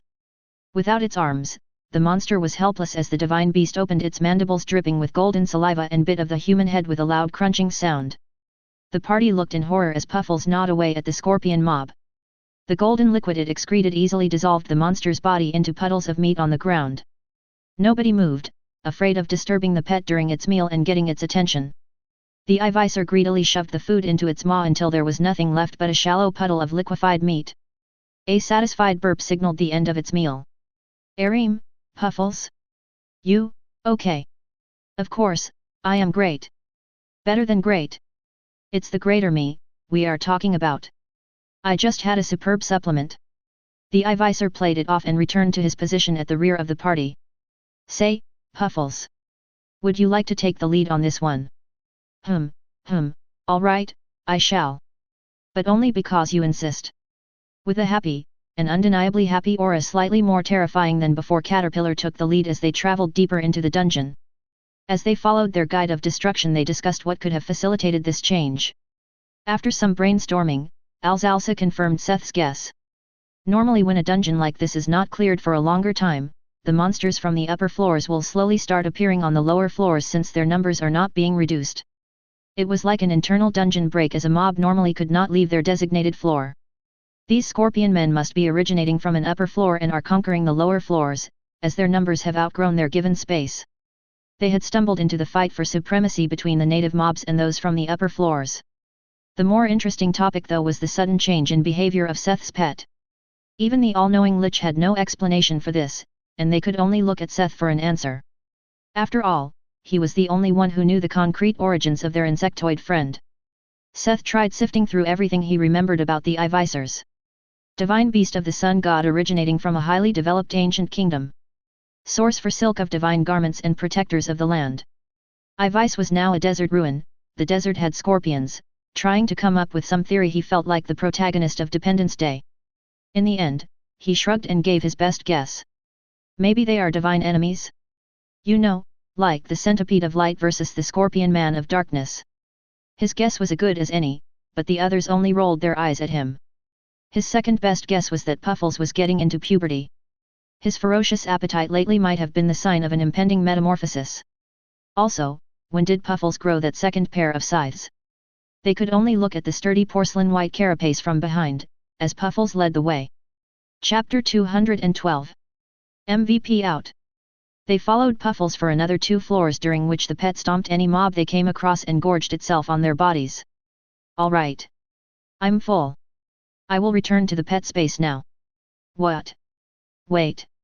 Puffles. Seth couldn't stop the Ivisor form suddenly vanishing as it returned to the pet space. The party was left alone in the middle of the floor. They looked around for a moment. The area was still quiet. I think this is enough for today, Seth suggested a return. Everyone nodded in somber agreement, only Monique hesitated a little. She was close to a level up. But she understood that those scorpions were nothing to be trifled with.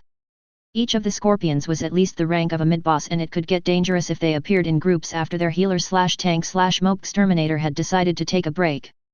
In this manner, they made the decisive decision to return and walked back to the last boss room. In these kinds of dungeons, the boss rooms would have teleportation circles to get back to the entrance. Although they did not get any materials during Puffle's advance, the experience was nothing to scoff at. Each of them, except Monique, got another level up. Seth was now level 36 with 24 AP. He couldn't wait and distributed them on their way back. The reason was... Ding! Title, Headstrong gained. You have reached 100 P of willpower. Plus 0,5 mental strength per 1 P willpower. 100 points in willpower. Now he had 22 points left. Should he try to get 100 points in all his attributes? There had to be an achievement for that, right? Seth mused about it but decided against it. He used 2 points to bring endurance to 70, another 2 for intelligence to 50 and another 6 to get agility to 70. This left him with another 12 points he split between strength, dexterity, and willpower, bringing each to 104. At this point, Seth imagined his pyrokinesis to become a secret weapon. As they left the dungeon, Seth's face fell. He remembered that he would have to make Jonah's leather armor once they returned. They decided to take a few days of break to get used to their new levels. Seth decided to just bite the bullet and pull through with Jonah's armor. He chose to see it as a chance to test stuff. Swamp newts were not known for their strength or their defense. What they were known for was their regeneration ability, which even overpowered that of a troll. Unlike a troll, they could even regrow a body from their severed head. This made their leather valuable and cheap at the same time. A skillful hunter or adventurer could harvest the leather without killing the specimen. They could literally sever its head and run off with the body. It was a shame they could not be bred, as their organs were also very useful for things like health potions. An armor made from this leather would give a massive increase in health regeneration, which was perfect for Jonah, who primarily cast his skills using his health as a resource. He could also use it as an experiment. Ever since he got the gloves from Tord and Nadal, he had wanted to try something. Seth fathomed that Tord would have taught him this next. Because he had to leave in such a hurry, he was unable to finish his apprenticeship. The application of leather on the fire gloves gave him an idea of how to use reinforcement. It was a skill that was unlocked from energy circulation and could strengthen a metal by injecting mana. One would channel their mana into a material or item and circulate it back and forth. With each circulation, some of the mana would be deposited within the material. Metals like dark steel and magic steel originated from a similar but more fundamental process in nature. This procedure would not just improve the strength of the material, but also slightly increase its conductivity to mana. When Seth tried it on leather, he found out that leather would become stiffer and harden under the influence of the deposited mana. This could not just circumvent all the steps to harden the leather, but also made it possible to forge the completely hardened leather with the hammer's special ability and energy circulation too. Seth could not really control the degree of hardness. It was either soft or hard. He didn't know whether this was just a trait of the skill or caused by the skill's low level. Maybe he would be able to use smithing ballads on leather when the skill level rose. If he could influence the degree of hardness the reinforcement caused, he would never have to sew again in his life. No matter what it was, it meant he could not dodge sewing the soft leather for now. Reinforcing all the leather would discard one of the advantages of leather, which was its flexibility and resulting movability of the wearer. The new technique didn't change much pertaining to the structure of the armor, but at least it made hardening and attaching the hardened leather a lot easier. Now he could simply fuse this to the other leather. Seth had donned his full equipment. He needed the boosts to keep up with the immense mana consumption all the skills required while crafting. At least his sewing finally leveled up while he finished the leather cuirass. A pair of bracers, pauldrons, greaves, leg guards, and boots. Before he knew it, it had become dark outside. Seth was surprised by the time and decided that it was enough for today. He would take care of the soul infusion tomorrow. No. The armor could wait. Tomorrow he would use the day for himself. Why did he have to waste his free time on making stuff for the others? Wasn't he the boss? Oh well, it's not like I'm suffering, he mumbled and looked at the experience bar of his smithing skill that was inching oh so slowly towards level 3 after finishing 10 epic armor parts. He wanted to improve his skills, now more than ever. He really wanted to unlock those new recipes and blueprints. No one could stop him if he could make a whole set of divine armor or something like that. No monster could avoid becoming his materials or stop him from mining rare materials. Wait, it felt like his goals had slightly shifted lately. Going around scavenging for materials sounded really dangerous. No. He definitely would not go out of his way to look for death. Seth would open a shop and have others scavenge that stuff for him. He would bring Mina, Finn, and the others over. He could occasionally craft something for money and laze around all day. Yes, that was his goal. To convince himself and harden his resolve, he got a massive meal in the kitchen and went to sleep. But a tiny flame, a minuscule urge in his chest softly whispered. But wouldn't it be awesome to travel the world unrestrained and see all the changes and wonders? Chapter 213. Visiting the city in disguise. Today he would take a break for his soul. Some time to really relax and have fun. Like a king that wanted to take a look at the life of a peasant, he disguised himself. Among the loot from the dungeon was a cloak of disguise. This was a fairly common item even in Y City. It could be found in most dungeons as the effects could be generated even in weaker dungeons for very little energy.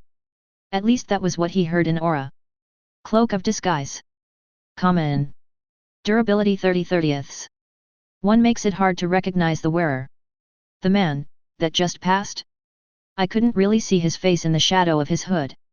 Most peddlers running street stalls would wear such a cloak or similar item, especially when they sold shady items. In this new modern society, he would not attract attention by wearing a cloak, as many people did. Solo or independent adventurers would use cloaks to hide their equipment from prying eyes. Today Seth would play the mysterious merchant and change some young people's lives.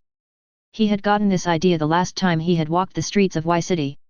Normally in fantasy stories wouldn't there be stalls with products that looked like garbage, but hidden among them would be that one special mythical item that helped the protagonist grow? Or some mystical store with wondrous items that would suddenly vanish before the protagonist returned to look for it again. He had seen nothing like this in the city. He could see through all the items he came across with his blacksmith's eyes, as long they were something that theoretically fit his class. There was nothing interesting or surprising among the things those random peddlers and adventurers sold. That spawned the idea in him. Be the change you want to see in the world, isn't that what they always say? Seth would be this mysterious peddler. He had bought all kinds of trinkets and acquired that jewelry for this day. After enchanting them, he would open a stall with junk and just a few genuine pieces and see who got lucky or could recognize the genuine articles. He came to a big plaza where it was allowed to spontaneously set up a small stall after paying a small fee. Seth had found this place the last time he was strolling around. Even so, these were all more or less improvised stalls. Everyone had a complete setup. Proper tables, tents, and chairs. The inventory really made life easy. His own table was soon filled within a handful of knickknacks. Among these unassuming items, he hid a few genuine accessories. There was nothing breathtaking from Seth's perspective. They were rings or pendants with a single simple enchantment. Most of them had effects of increasing attributes by 10 to 15 points for a specific time. The reason for this was the limitation of the material itself. Regular precious metals could not take too much magic input. If the enchantment was too strong, the items would heat up and hurt the user, or break in the worst case. Still, these items were quite good compared to the general item situation in the city. And there were also some items that Seth had put some effort into. He had used them to practice using the precious stones as the magic nucleus. They were items that had no immediate cost but needed to be charged to show a permanent effect. Among them were also those that could gather mana from the surroundings and increase the wielder's mana regeneration. This was a complex enchantment and only a few pieces of the jewelry he had found were able to support it. These were the true gems in his little mysterious shop, as items like this for casters were much scarcer in general and highly sought after. Just imagining selling an item like this to an unsuspecting customer felt quite thrilling. This was not about making money. Seth just wanted to make this city a little more interesting. Wouldn't it be nice if there were not just catastrophes for the regular people, while only the special ones got the wonders? He wanted to bring some wonder to the lives of those currently at the bottom. And who knows? Maybe some among them would be able to use the chance and grow to be someone special. Some of the novels he used to read would have called this sowing karma. All these items bore his name in the description, so it was also an advertisement. He would leave Y City soon after and Baker knew of him anyway. Now was the time to cause some chaos.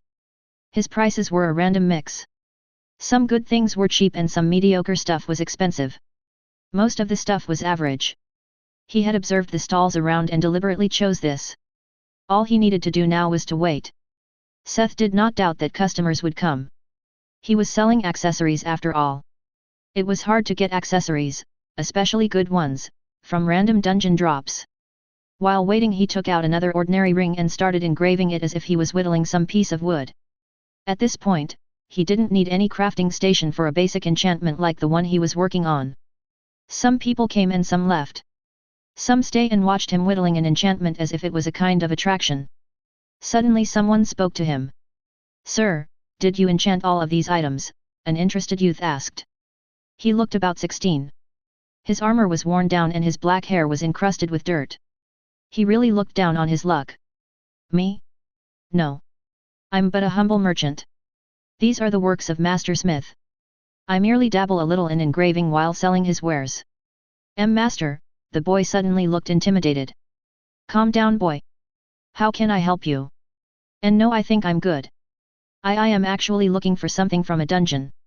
Seth lifted an eyebrow as the boy hurriedly walked away. Seth shrugged it off.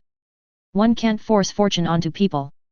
"Oh wow, look at all this jewelry," a girl called out looking toward her companion.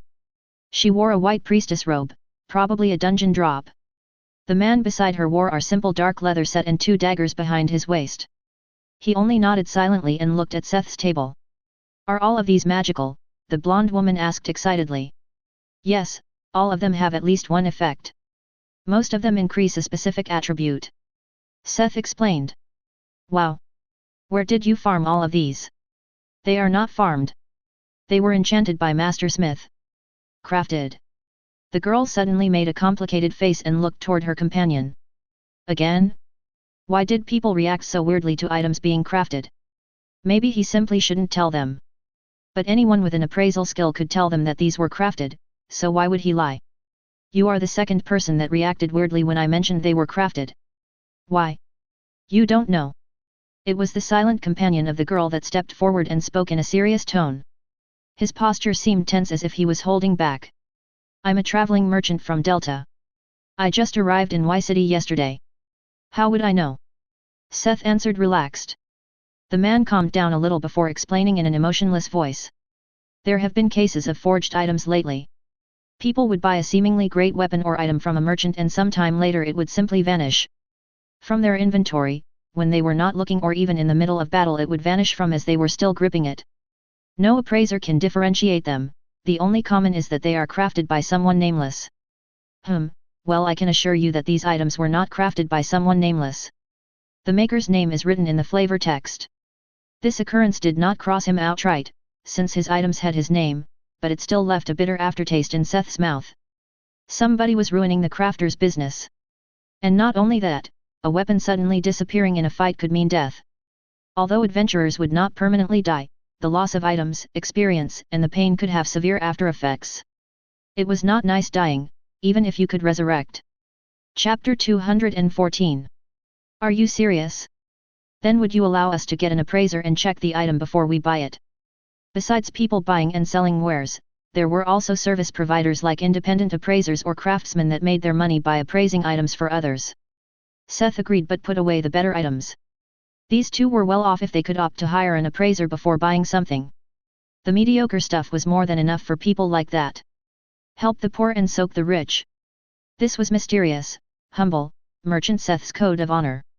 This was not how he had imagined his day, but if fate forced money onto him, he would not say no. The pair soon returned with a tall, skinny man. He wore a badge that apparently identified him as an appraiser that could appraise up to uncommon items. He started sweating when he looked at the table filled with items. They were all common, but the enchantments were better than the few uncommon items he had ever seen. "Before you speak," he said to the appraiser and looked at the girl. "Choose 5 items to appraise. What you get to buy will be among those items." But... My items, my rules. You wanted to get an appraiser. So you only get to look at 5 items. She was a little bummed out but still chose the 5 she liked the most based on looks. They had all kinds of temporary buffs. Though they were nothing special in Seth's opinion, the appraiser stuttered as he read out the effects of the 5 items. Even the stoic companion looked slightly surprised, while the girl could only stand there slack-jawed.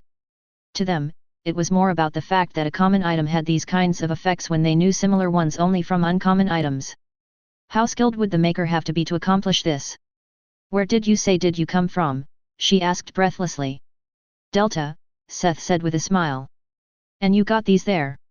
"Yep, they were made by the blacksmith Smith. If you laugh at the name, I won't sell anything to you." "How much?" she asked with a crazed look. 50k, take it or leave it," Seth answered. "I take all of them," she said, and her eyes were almost spirals. She had instantly decided without talking with her comrade in the back. You only get those 5. That makes 250k, he said with a smug smile. She grumbled for a moment but took out a stack of cash. Nice to do business with you, he said with a big smile. He waved at their backs as the two left. Once the two were gone and he managed to shoo away the appraiser who kept gawking at his wares, Seth broke up tense. He didn't come to make money, but someone actually ruined his business. A skill that could make counterfeit items? Seth had not heard about something like this when he was abroad, but it did not mean it was impossible. The system was constantly changing and adapting with new worlds being added to the patchworks. He was ready to believe its existence, but he was sure the reason why people couldn't recognize the fakes was the low appraisal levels. Seth was able to appraise any weapon, armor, and accessory below legendary. I will find those people who ruined my fun. No, I mean those scumbags who are scamming people and risk their lives. Yes. PFF, sure. Seth, the hero of justice. Go forth, O glorious hero. The Lich snickered in his mind. Are you doubting my intention? Seth asked indignantly. No, I would never doubt your intentions. I'm pretty sure you will make them suffer and regret their actions and maybe their existence. What I'm doubting is your motivation, dear ally of justice. Seth grumbled a little but didn't really answer her provocation. His eyes wandered over the various stalls and their wares looking for anomalies. He doubted anyone on Earth had enough skill to fool his blacksmith's eyes. It did not take nearly as long as he expected. He soon found a stall with flashy-looking weapons. They looked very weird and more like the stuff you would find in excessively over-adorned fantasy games. Did people buy this stuff for real? One of them looked simply like a giant hunk of steel with a handle. Cluster sword, construct. Uncommon. Damage, 135. Durability, 300.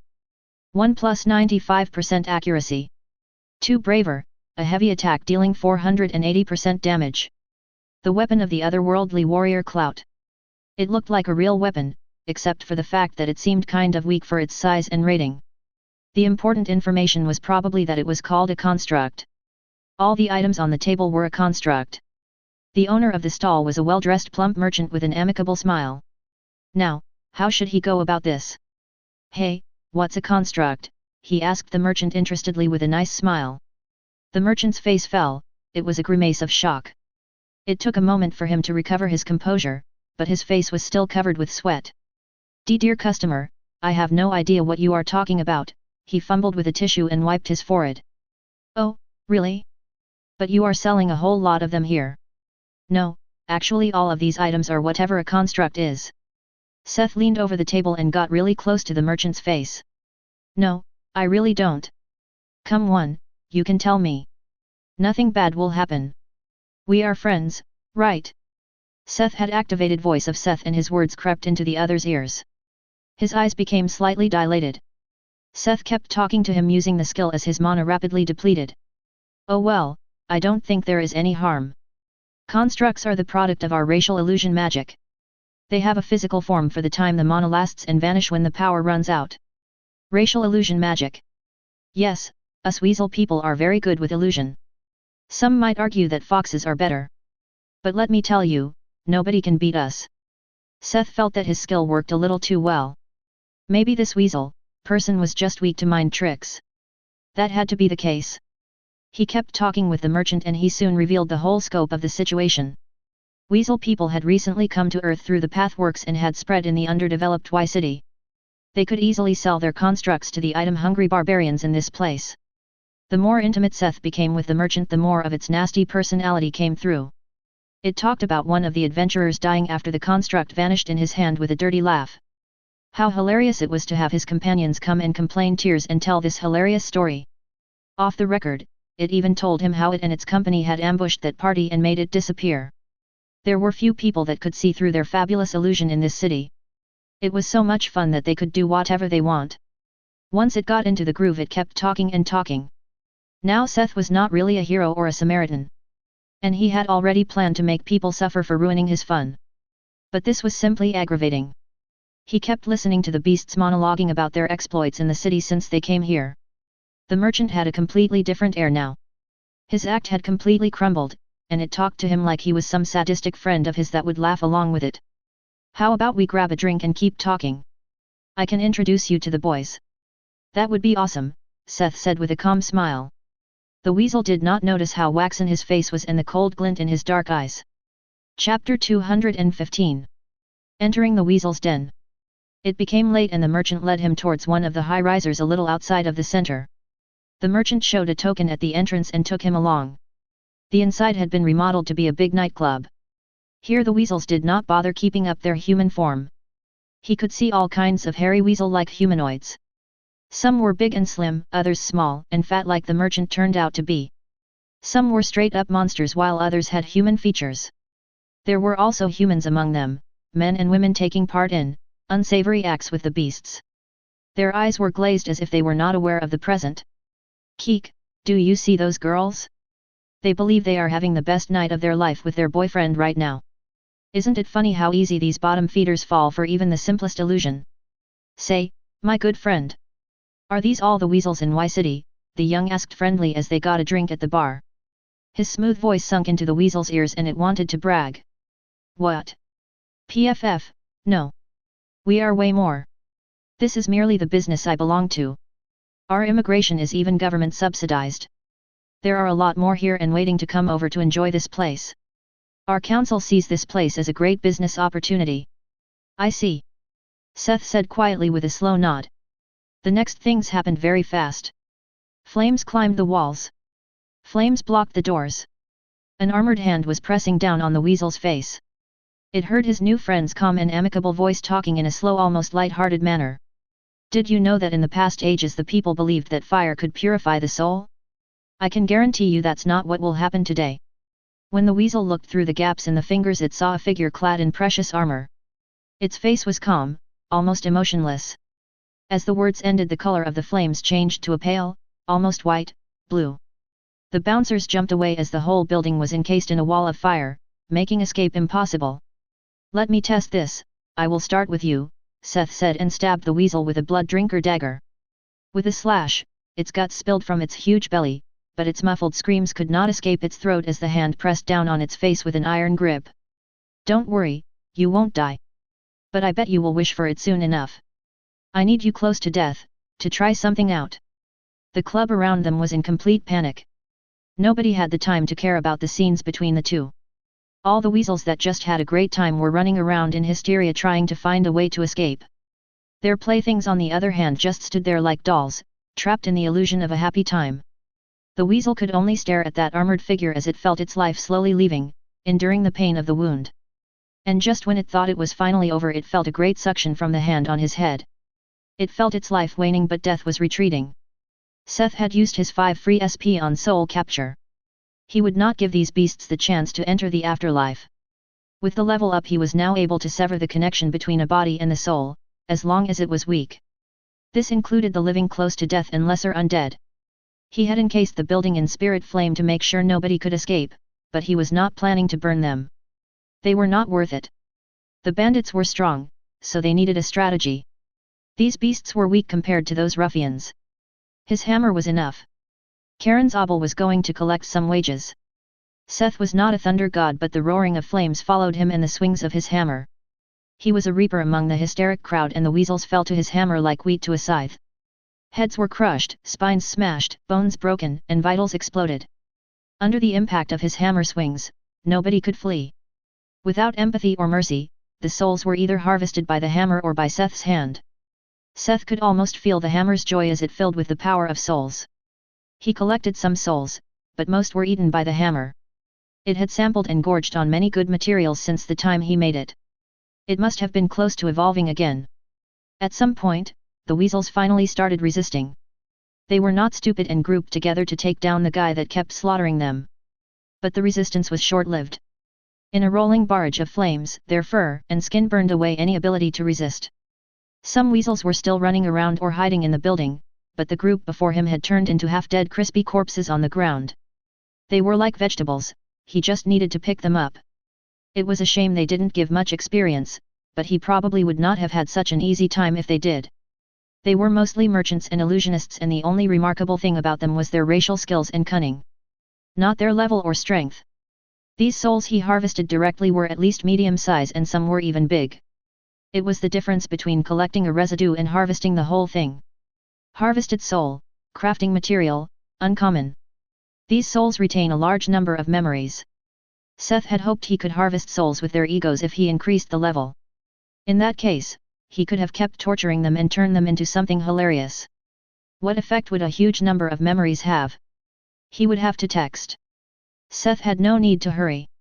Nobody would be able to leave, and nobody would be able to help from outside.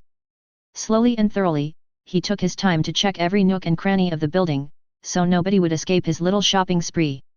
Clear sight, the ability granted by Argo's eye, was a great help as he could easily see through the makeshift illusion of the witty creatures. It also helped find quite many hidden safes and rooms the weasels had used to store their dirty money. Although he was a hero of justice, he was no ascetic who said no to the loot of his enemies. He deliberately picked up every little item box the beasts dropped. Only when he was sure that no weasel had survived, he cancelled the fire barrier outside. Even with all his buffs, keeping that going for several hours had cost him a lot more than fighting the weasel people.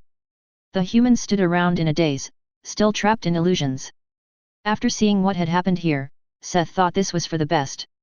If he could bring them out and they would never remember or even know what happened here, everyone would be better off. Once the curtain of fire had fallen, masked troops entered the building, finding the scene of horror and disgust. In the second row was Mark Baker, who entered after the shock troops. His eyes wandered over the scene of crushed furry beasts and the men and women barely wearing a speck of cloth. Anger distorted his face when he saw the dazed look in the people's eyes. As an illusionist himself, he could guess what state they were in. Among them stood a man in armor holding a malevolent hammer. He was covered in blood and breathing roughly. The officers were pointing the modernized muskets at the suspect, who didn't seem to care about it at all. He wiped the blood from his face and Baker recognized Seth. In the same moment, the other called out. "Mark! You are finally here. Really, look at what I had to do because you suck in your job." Baker signaled the officers to lower their weapons and take care of the people. The dazed victims were enveloped in a thick blanket and were carefully led out of the building. Baker approached the blood-covered blacksmith. "What is going on here?" he asked Seth, forcing his voice to stay calm. "Oh, you know." Seth recounted what had happened and what the weasel had told him and what he did in exchange. Baker was shocked hearing his suspicions confirmed. He looked outside where the officers took care of the victims. It would take a long time to release all of them from their illusions. "It's a shame you didn't leave one of them alive for tort interrogation. If we knew more about their structure, it would be easier to stop them." "Oh, you can have this," Seth said and held up an empty hand. "What? Are you mocking me now?" Baker asked, staring at the empty hand. "Oh, you can't see it. My fault, sorry. I will put it in this box. Go find a necromancer or something like that. This is the soul of their leader or a high-ranking member. At least it was giving orders." "How did you?" "Not telling. I'm leaving now. I did more than enough of your work today." With that he left, leaving Mark standing with a box in his hands. Chapter 216. Reaching Leave 40. It had been a long time since Seth felt calm reaction act up. He left the building behind and changed from his armor into the cloak. If there was any lesson in what happened today, it was that the world was still complicated. It had shown Seth that even if the world looked calm, it wasn't. There were a lot of things he didn't know about, and even more things the people of this world had no idea about. How many other creatures and races had invaded without people knowing? What else was hiding in this giant city? Why city was not safe? Seth had had his suspicion here and there, but this was a waking call. This was just one of many things Seth had no idea about and the district itself had a hard time dealing with. He had no interest in playing the babysitter for a xenophobic government.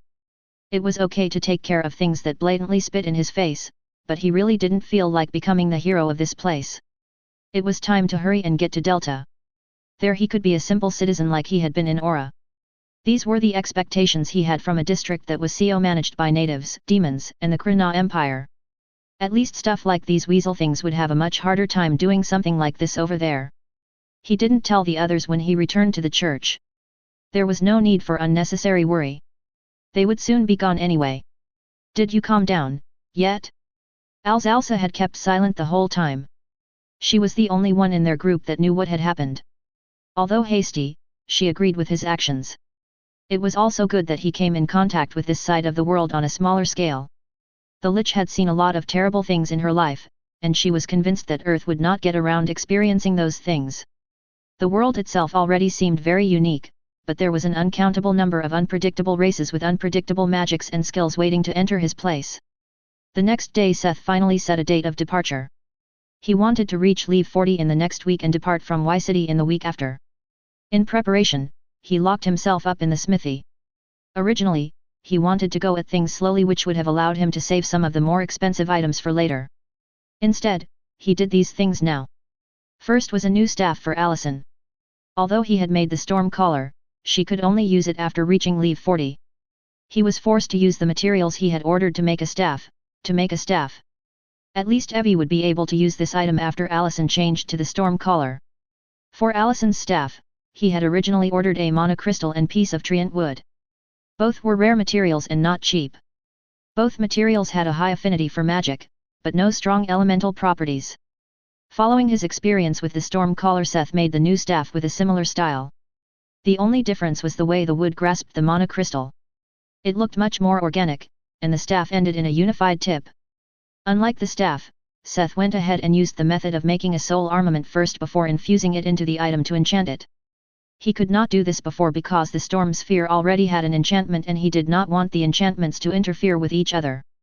Using a big soul from the Dwathata, he forged a mirror image of the staff he just made and infused it into the item. The result was quite satisfactory. Except for the effects, it was only slightly inferior to the strong collar. Arcane Wand. Epic. Mag damage, 1100. Durability, 1500. 1 plus 100% magic damage. 270% skill cost. 350% chant reduction. 4 plus 50% mana regeneration.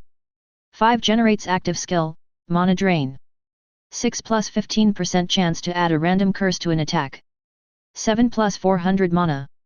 A wand created by Journeyman Smith heavily focusing on its arcane properties. Any caster would be happy to wield this mysterious product of special techniques. Why did the system call it a wand? It took Seth a moment of thought before he got an idea why. Although it had the length of a staff, it had no properties to smash someone's head with it. It was purely a medium for casting magic. A staff, on the other hand, could even be something that could not be used for casting magic at all. This was the explanation Seth came up with. Whether it was true or not was a different question. Next on his list were some special items. Since he had gotten his hands on a huge chunk of fey metal, he wanted to make something with it. The material had a higher conductivity to magic than even mithril, so it was perfect for magic accessories. But first, he had to refine it into fey steel. He had found the refining method in the church's library. Unlike other items like high-quality steel where he had to add something to refine the metal, he only needed to burn away the impurities within. Seth started by cutting the huge sword into manageable pieces and put them into the furnace. He soon noticed that this was harder than expected. He had to be very careful in manipulating the temperature in the furnace. The point at which the impurities would burn away was very close to the temperature when the metal would start evaporating. The heat was not as high as that of dusk ore, but the delicate process was just as difficult. Ding! Your ability Pyrokinesis Leave 3 has become Pyrokinesis Leave 4. Ding! Your skill Fire Affection Leave 6 has become Fire Affection Leave 7. In his surprise, Seth almost burned a batch of metal. It had been such a long time since these skills leveled during his crafting process. With the increase in level, the task became slightly more manageable, and he soon finished turning the giant sword into 12 bars of fey steel. Fey steel, crafting material, rare. A glistening pure metal with a bright silver color. It surpasses most steels in durability and exceeds mithril in magic conductivity. The bars each were big enough to make a long dagger or short sword from it, so one bar was more than enough for all kinds of accessories for one person. For himself, Seth made a bracelet and a circlet. He kept the bracelet that gave him immunity to common and uncommon diseases. He really didn't like to get sick in a medical way. The bracelet he made was similar to the earrings, as he also used a piece of dragon glass, but he fused it with a medium-sized uncommon soul and used the enchantments for mana regeneration and willpower on it. As for the design, it was just a white unadorned metal band with a piece of dragon glass that did not get in the way of the rest of his armor. He chose this compared to a more intricate work since he might have to recycle it in the future. Dragon Glass Bracelet. Epic. Durability, 700. 1 plus 30% magic damage. 2 plus 20% to the effect of all fire-based damage. 3 plus 20% to the effect of all earth-based damage. 4 plus 10% earth affinity. 5 plus 25% resistance to negative status effects, mind. 6 plus 10% mana regeneration. 7 plus 35 willpower. A simple bracelet from the hands of Journeyman Smith, the magic fire starter. For the circlet, he used a band of celestial bronze and 2 bands of fey steel and braided them into a circlet holding a dragon glass shard at the forehead. He imbued the material with the ballad to reflect damage. When it was finished, he infused the armament of the loyal soul he had worn until now. Why did he even bother infusing a soul, especially the special souls, into items instead of wearing them as soul armament? This was like asking why a magician used a staff to cast spells. With a physical medium, a fitting body, the soul became much more effective than as just a soul armament. The resulting headgear showed that he was right. It was much stronger thanks to the different affinities and enchantments mixing with each other. Protective Crown. Epic. Mag Defense, 610. 1 plus 30% magic damage. 2 item is immune to fire. 3 plus 40% to the effect of all fire-based damage. 4 plus 20% to the effect of all earth-based damage. 5 plus 10% earth affinity. 6 creates passive skill, auto shield. A majestic crown with a vivid green dragon glass embedded in it was created by the deft hand of Journeyman Smith. A mysterious will to protect the owner fills the object. Requirement, Seth Smith. The improvement lay in the auto shield. Passive skill auto shield, no cost. The area in a radius of 1 m around the wearer is constantly monitored. Creates a shield with 450 durability in case of an attack. The shield is maintained for 1 minute. Generates up to 10 shields. 20% of the received damage is reflected onto the attacker with an additional chance to cause burn damage.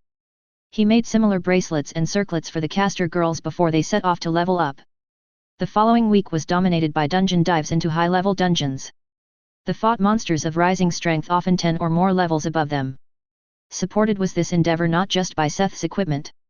Link was finally able to shine with his cooking skills. Not just the temporary buffs of his food had risen, but even the amount of food with permanent buffs increased. Seth's disease resistance grew to 15%, his intelligence gained 3 points, and became 51. His personality reached 35 and luck became 34.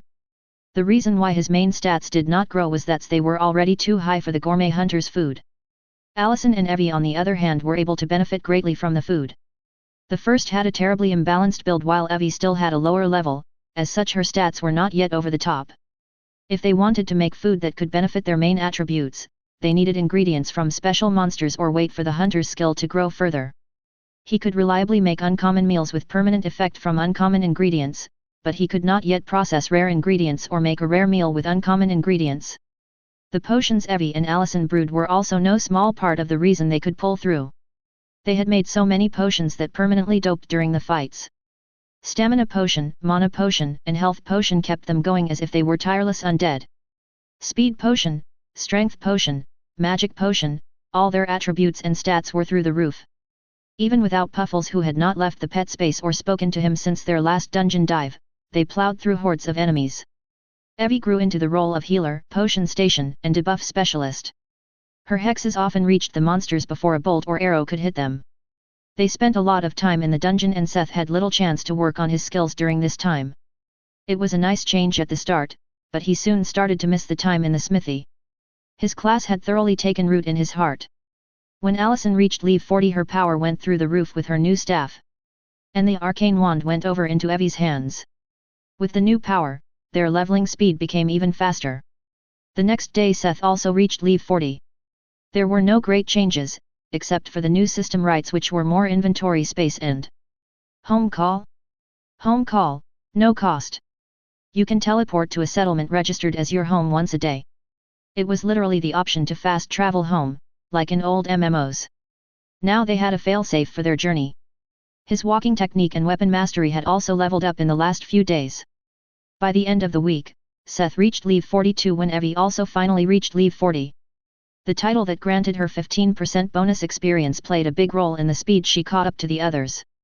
Now everyone was at least level 40 and Monique was even getting close to level 50. Considering that people around Leave 20 could attempt the journey to Beta or Delta, the party was strong enough to attempt it and bring a little girl along. Of course, there had to be preparations made for Tekker's little daughter. Chapter 217. Sparring. For this, he had spent quite some time drawing a formation with donkey and jackal blood that had arrived together with the other materials. In the middle, he had piled 50 ingots of high-quality steel. At 11 o'clock in the morning of the 8th day, he kneeled at the formation and supplied it with power using a special technique written in the recipe. This was the third time he did this, and it was still as fascinating as ever. The domain of gods is really something else. No wonder even dragons bow their heads before the gods. Once in a while, the pocket lich would comment on things, but she was rather quiet lately. It didn't stop her from demanding his nightly service when the summon went off cool down. Maybe it was his imagination, but lately, she had become gentler. Or he had just become stronger. Yeah, that had to be it. He had put most of the attribute point he had gained from leveling up into endurance and gained the title sturdy when he reached 100p. It increased his multiplier for physical defense by 0,5 per point. He got pulled out of his thoughts when the formation went into action. The formation lit up in a pale red light that seeped into the steel bars. Mixing with the original grey of the steel, it tainted the bars in a dark red. The coloration was not homogeneous, which gave the bones of Seth a blurry pattern of a lighter dark red and an almost black dark red. With the uncommon steel and the common blood, the end result was a pile of rare rated bones of Seth. One could say this was the cheapest way to get big amounts of rare materials. Bones of Seth, crafting material, rare. Superior iron, moderately blessed by the power of the god of chaos Seth. It surpassed the limitations of steel and has chaotic properties ranging between storm, destruction, disease, charisma, and desert. Seth's reason to make so much of it was Tekker's daughter. In the last few days before their departure, Seth planned to make some last-minute preparation. One of them was to completely armor a carriage with this material. The girl had no class yet and could not fight on her own. That's why the party decided to put her into a tank, or the closest equivalent to a tank they could come up with. It took him a day to cover a whole carriage in the metal. The church's workers had exchanged the carriage wheels for modern tires, so they could handle the additional weight. The carriage made by expert craftsmen had a rating of uncommon beforehand and was upgraded to rare with the modern tires and new armor. It was important it didn't break down on their journey across the mountains. In the remaining 2 days everyone could go out to take care of their personal preparations. The big preparations were done, so now Seth had time to experiment a little with the things at his disposal. He still had a bunch of bones of Seth left and he wanted to test out what exactly the weasel souls could do. What was the effect of a soul that retained a lot of memory? But first, he started off with the staff of Seth. Of course, the blueprint gave him a rough estimate of what to expect, but the margin was simply huge. The item itself ranged from common to divine, which Seth guessed was a rank even above myth. Maybe it was a special rank like unique, where it was not necessarily part of the hierarchy. But one thing Seth knew for sure. Divine armaments were a lot rarer than mythic-rated items. Simply by the fact that he never heard of the rank, not even from Tord. He was really curious what rank he would be able to attain with the bones of Seth he had made from uncommon steel and common bloods. The crafting process was not overly complicated. He forged a scepter from the special iron while chanting a cryptic verse that resembled a smithing ballad. Like before, when the iron was originally blessed, a red aura descended onto the metal as he forged it. It also came with its own specific enchantment that stretched all over the staff. When he finished the enchanting process, the engraving lit up in the pale red aura before darkening again. Overall, it was a scepter with a metallic black patina of iron oxide. Staff of Seth. Rare. Damage, 888.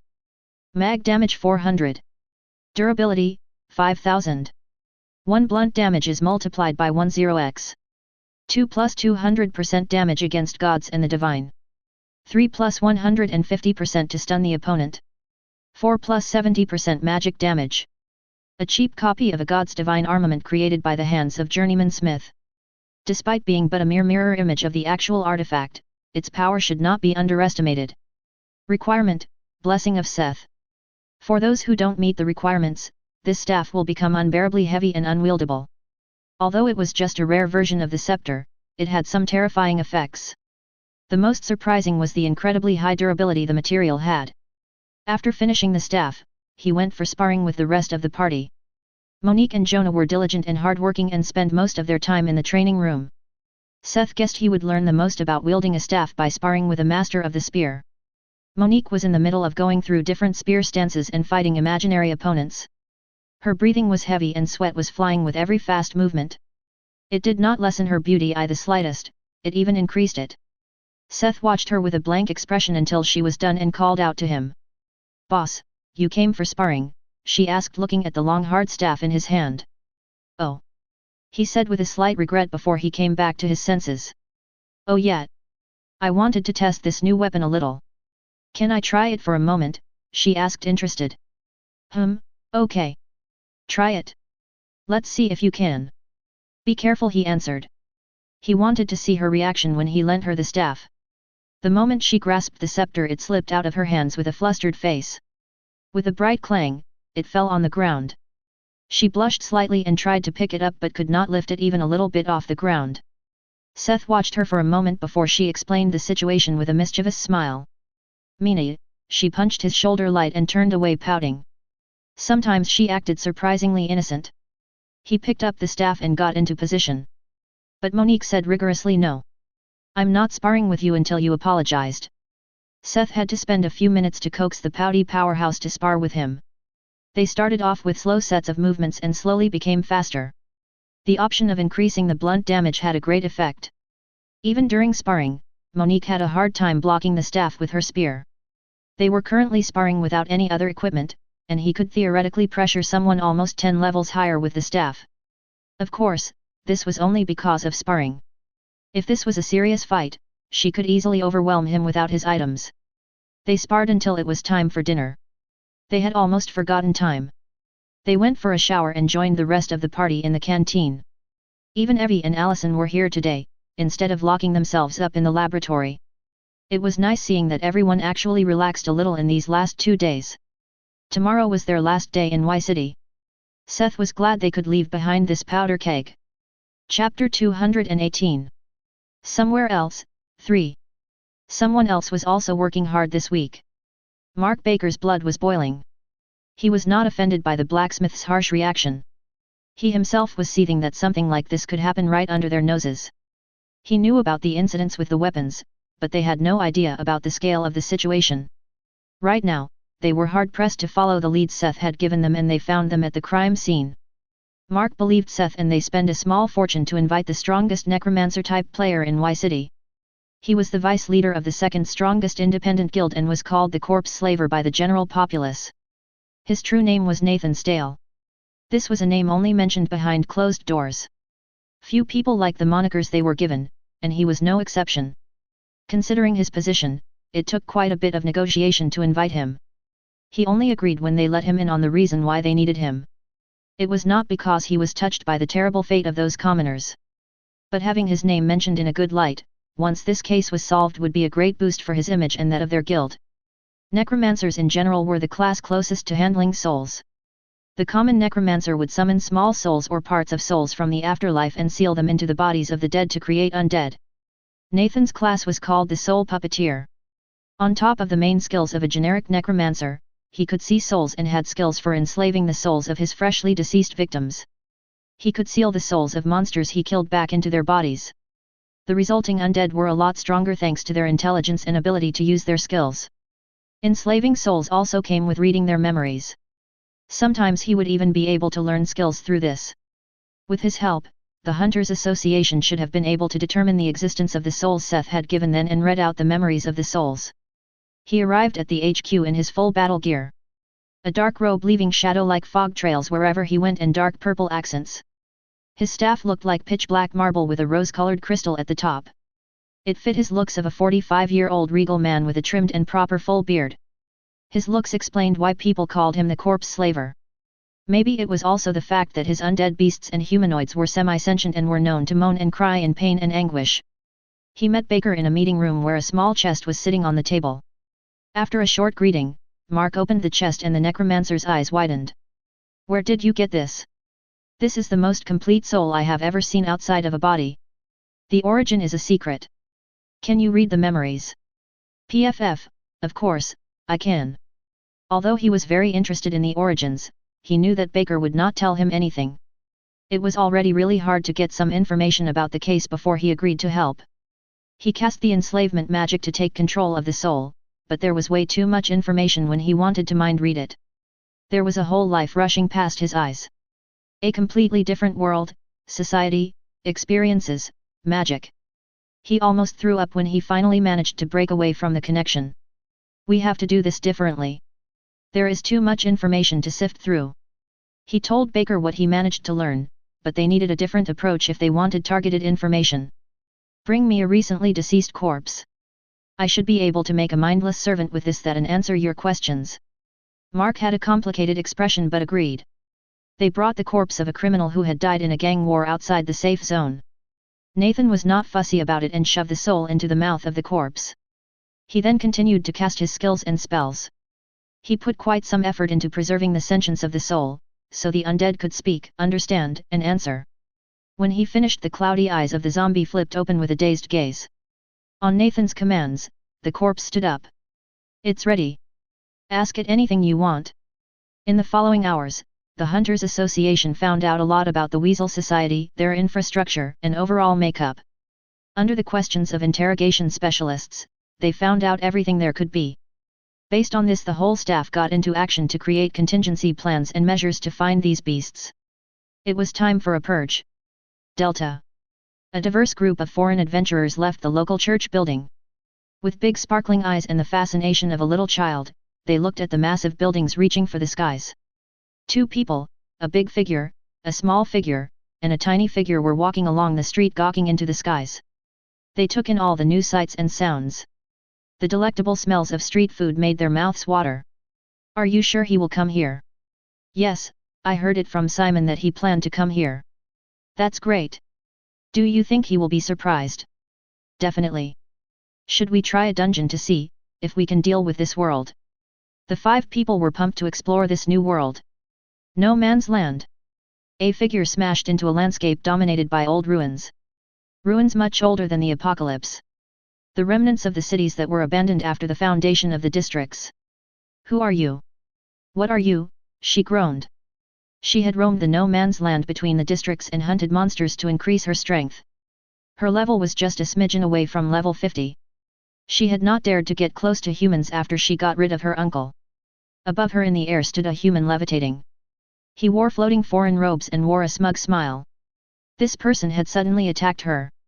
Her survival of this strike could only be attributed to the heavily increased physical state of the Rakshasa class. Still, her health had dropped straight down to 123/1000. One hit had brought her close to death. Her mind was calm, and she could logically process what happened, but she had no idea what was going on. And here I thought these powers seemed quite interesting. Yet you could not even take one hit. He shook his head in disappointment. I will end your sorry existence and space manipulation. The girls had vanished right before his eyes.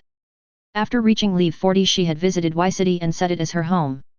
Avoiding humans was preferable, but she used home call to flee from this overwhelming enemy in this situation. Interesting. But why is the continent so empty? He mumbled before he flew away into a random direction. Alpha. How are the preparations? We are able to inhibit the growth of the normal vegetation. But the spread of corruption is still a problem. Just tell me how much longer. We should be able to break through in about 4 weeks. What about that runner? We could not find his whereabouts yet. We suspect he is hiding somewhere. Chapter 219. Departure? On the day before their departure, Seth sorted his inventory and made sure he had everything he wanted to take along. With the help of Cerberus, he had made a good number of weapons fit for the auctions. Samuel had already made a deal with the church in Delta, so Seth would get his money from them. Unfortunately, Puffles had holed up in the pet space with those 45 billion Argentine pesos of metal Tor had sent. The Evisor had not yet spit out any new celestial bronze. Seth wrote a letter to Nadal and the Dwarven Master about their journey and the fact that Puffles was unresponsive.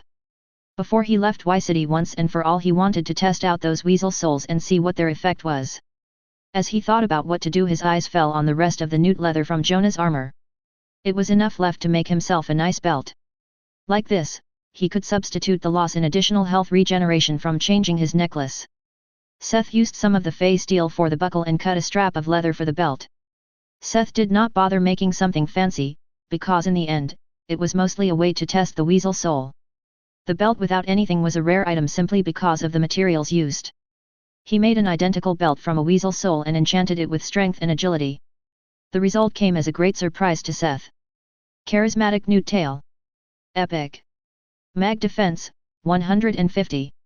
Physics. Defense, 150. Durability, 340. 1 plus 30% HP Regen. 2 plus 10% Monoregen. 3 grants the passive skill Illusion Magic, Apprentice, Leave 4. 4 plus 20% effectiveness to all illusion-based skills. 5 plus 20 personality. 6 plus 35 strength. 7 plus 35 agility. 8 grants the spells, Charm, Light.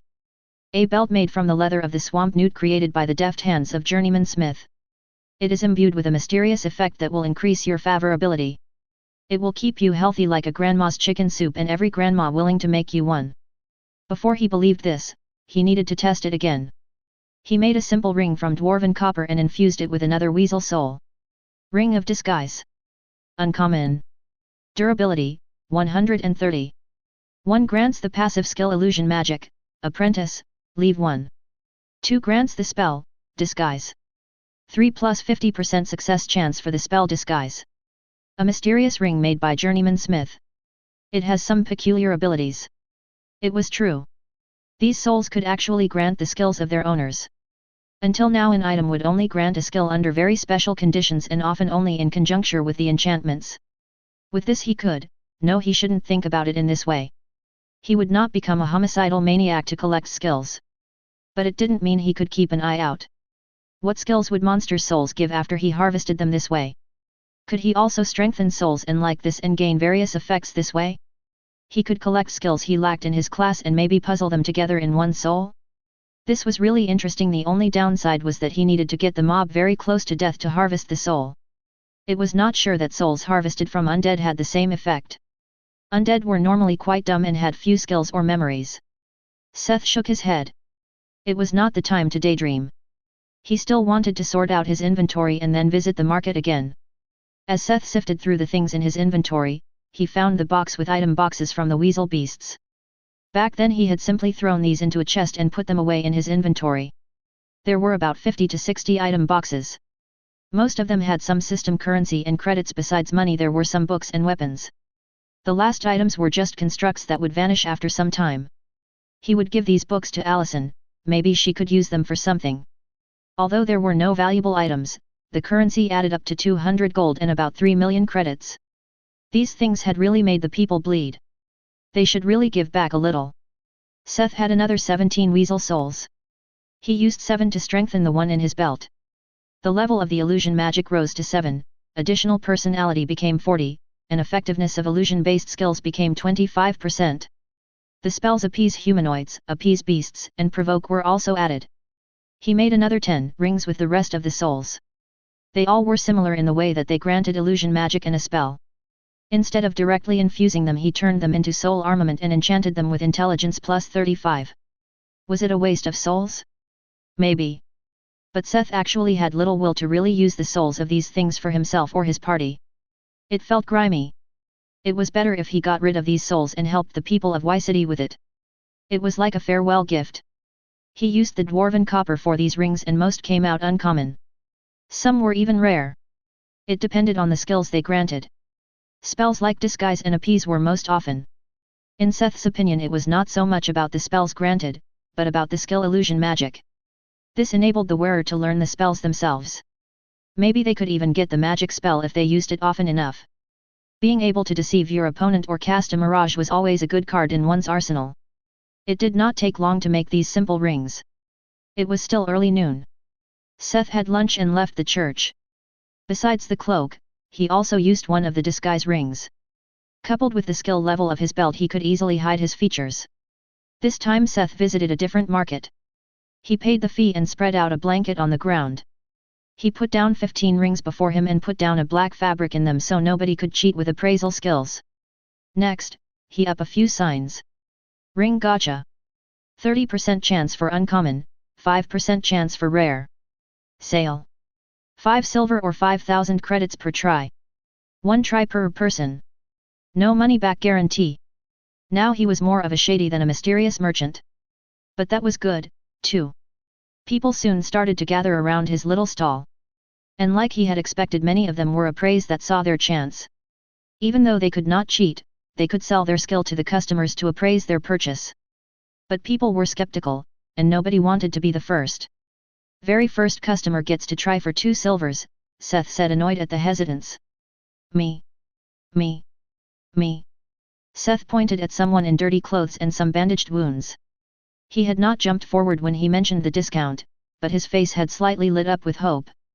Al also commented that he had an ordinary class, but the skills were all a very good level compared to the average adventurer. That's why he chose him. Come here. There are 15 rings under this fabric. Point at the one you want, and I let you take it after you paid.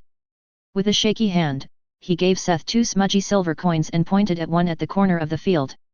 Seth lifted the corner and the young man picked up the ring he had pointed at. My friend. I am an uncommon appraiser. Would you let me have a look at your purchase? The appraiser's face froze in surprise for a moment before he told the man the effects of the ring and immediately got in line at the stall. This was more than enough of a message to tell people that the stuff was genuine. Seth was occupied by shuffling the rings. He had put a box on the rings so no appraiser could get a look at them. And even if they did before, now the rings were shuffled. Chapter 220. Departure. Ring by ring Seth's stall slowly emptied. Some people were surprised, others started to cheer when they found out what they had gotten. Nobody was dissatisfied with their purchase. Soon the stall was empty and Seth spent almost half an hour dispersing the crowd, asking for more and for information of where the items came from. When he finally dispersed the people, he could pack away the blanket. Earim, are you already done? He heard a shy voice from behind. He turned around. There stood the young man he had met the other day. The first one who had approached his stall but was deterred by the fact they were crafted. All his items were common and close to breaking. Seth took off the one he had been wearing and threw it to him. Take this one, it's the only one left. No need to pay. The young man who had almost lost hope smiled thankfully. Thank you very much, he said and bowed deeply. Goodbye, Seth said and went away after putting away the blanket. With this, his business in Y City was finished. Fitting for his last evening in the city, it started to rain. Walking along wet streets as the rain cleansed the dirty air, Seth fell into thought. He looked forward to Delta. Hopefully, it was a little like Aura and he could open his own workshop. There were a few things he wanted to set up but held back from at the moment. And there were demons. It would be great if he could meet a demon blacksmith. Rain ran down his cloak and slowly soaked into his clothes starting from the shoulders. Seth hurried back to the church. The wet cloak was taken off the moment he entered the lobby. He could have dried his clothes with pyrokinesis but he rather went to his apartment to get a shower. Seth passed the door and started undressing, generously distributing his clothes all over the place. Naked as he was born, he entered his bathroom and was welcomed by a high-pitched scream. In his shower stood a slender man hiding in the shower curtain. His face was so androgynous that he would have had a hard time telling whether it was a man or a woman. The question was answered quite clearly by the massive device that was silhouetted against the curtain. Seth took a deep breath. The fuck you doing in my bathroom? And who are you? B-boss, it's me. Jonah. I lent your shower because the one in our apartment isn't working and Monique is occupying the one in the training room. Jonah. Seth asked, surprised, and inspected the face closer. Don't look. It's all the fault of this dumb class. Jonah looked close to crying, which was just unfair with that kind of face. Okay. Finish up and we talk outside. Seth left the bath after grabbing a towel and waited for Jonah to finish. He said it was the fault of his class, so he didn't look always like this? It was true, the Crimson Blade had always made sure to hide his face. His thoughts were interrupted by a dressed Jonah leaving the bathroom. His face had a deep red color and he sat down opposite of Seth. Quite embarrassed, the vampire swordsman poured out his heart. A year ago, he was a burly and rough-looking man. He prided himself in his masculine beard. It all changed when he got his class through the random class wheel. Although his race didn't change, his body was restructured into this rather feminine body build. His face became fair and ambiguous, and his voice had become smooth and melodious. From then on, he had hidden his face from the world. Others may love to become a sexy lean playboy. For Jonah, it was a big burden. Not just the fact that his face and complete body had changed, except his device, he also turned into something he could not handle. The handsome feminine face was not to his taste, but worse were the kind of women that were attracted to it if they found out about his appearance. As much as he liked the powers he had gained, why did he have to look like a pretty boy? He wanted to strike fear into his enemies. Who would be afraid of him, with a face like this? Seth listened to the rough man rant about his fair face. He didn't really understand his problem, but he also didn't judge. If you had told me sooner, I could have made you a helmet or a mask before our departure. Now, it's a little late. You will have to wait until we are in Delta. Then I will make you a mean-looking mask to strike fear in your enemies, or whatever. Can you leave now? I really want to take a shower. Belatedly, the handsome man realized that he had ranted to his boss and kept him waiting. He apologized and left in a hurry, finally leaving Seth alone. Seth took a long shower, went for a midnight snack, and finally entered his bed to sleep. Hey, the cool down is off. Maybe you wanna? The horny lich tried to seduce the tired blacksmith. I have a headache and we have to leave early tomorrow. With that, he put the token in his inventory and turned around to sleep. It was better to keep Alzalsa as a trump card during the journey. And he wanted to be able to stand on his own two legs tomorrow. The departure in the morning of the next day went smooth. Tekker's daughter entered the reinforced carriage and they set off. Once again, they were accompanied by people of the church all the way to the border of Y City. Their destination was Delta, which lied in the opposite direction of the ruins. A big part of their journey would lead through the cityscape before they left Y City district. Delta district was situated in the center of the mountain ridge northwest of Ypsilon. It was the smallest district and was originally built as the seat of the World Council that led the city districts. As such, a location in the center of the continent had been chosen. Originally, it could be reached from any district on the continent via various means. The most commonly used were the high-speed bullet trains. The whole mountain range had many roads and tunnels. The tunnels and many of the highways had become quite dangerous. Dungeons had spread in most of them, and the mountains were a gathering and breeding spot for all kinds of strong monsters. Only some of the very old ways to travel across the mountains were relatively safe. They were too small or cramped for the stronger beasts to inhabit. They were the routes that messengers even below Level 20 could use to get to Delta. Allison and Link would be their guides this time, as they had traveled the way once or twice before with other parties. The journey was supposed to take 2 weeks. 3 days to leave the district and another 11 across mountain paths to reach Delta district. Their small caravan of 3 carriages set off early in the morning. Their party and the people from the church were split between the carriage in the front and the one in the back. In the middle was the reinforced carriage with Tekker's daughter. Accompanying her were Mary and Jane. The two were not just her babysitters. During the time they had spent in the church, they had trained a lot and the party had also taken them on some dungeon runs. Their level was in the mid-20s, but their skills had grown a lot. They were the last line of defense to protect her. The first days led through a monotone cityscape. Most of the territory between the cities of a district was living space and it lacked any kinds of specialties or attractions. The further they came, the bigger grew the mountains in the distance. The land also steadily rose on their journey. They spent the night in the satellite city Batacogwe before they finally left the district behind on the next day. They left the church's people behind at the border and proceeded to enter the no man's land. The horizon was dominated by the mountains and they were surrounded by a mix of hilly forests and meadows.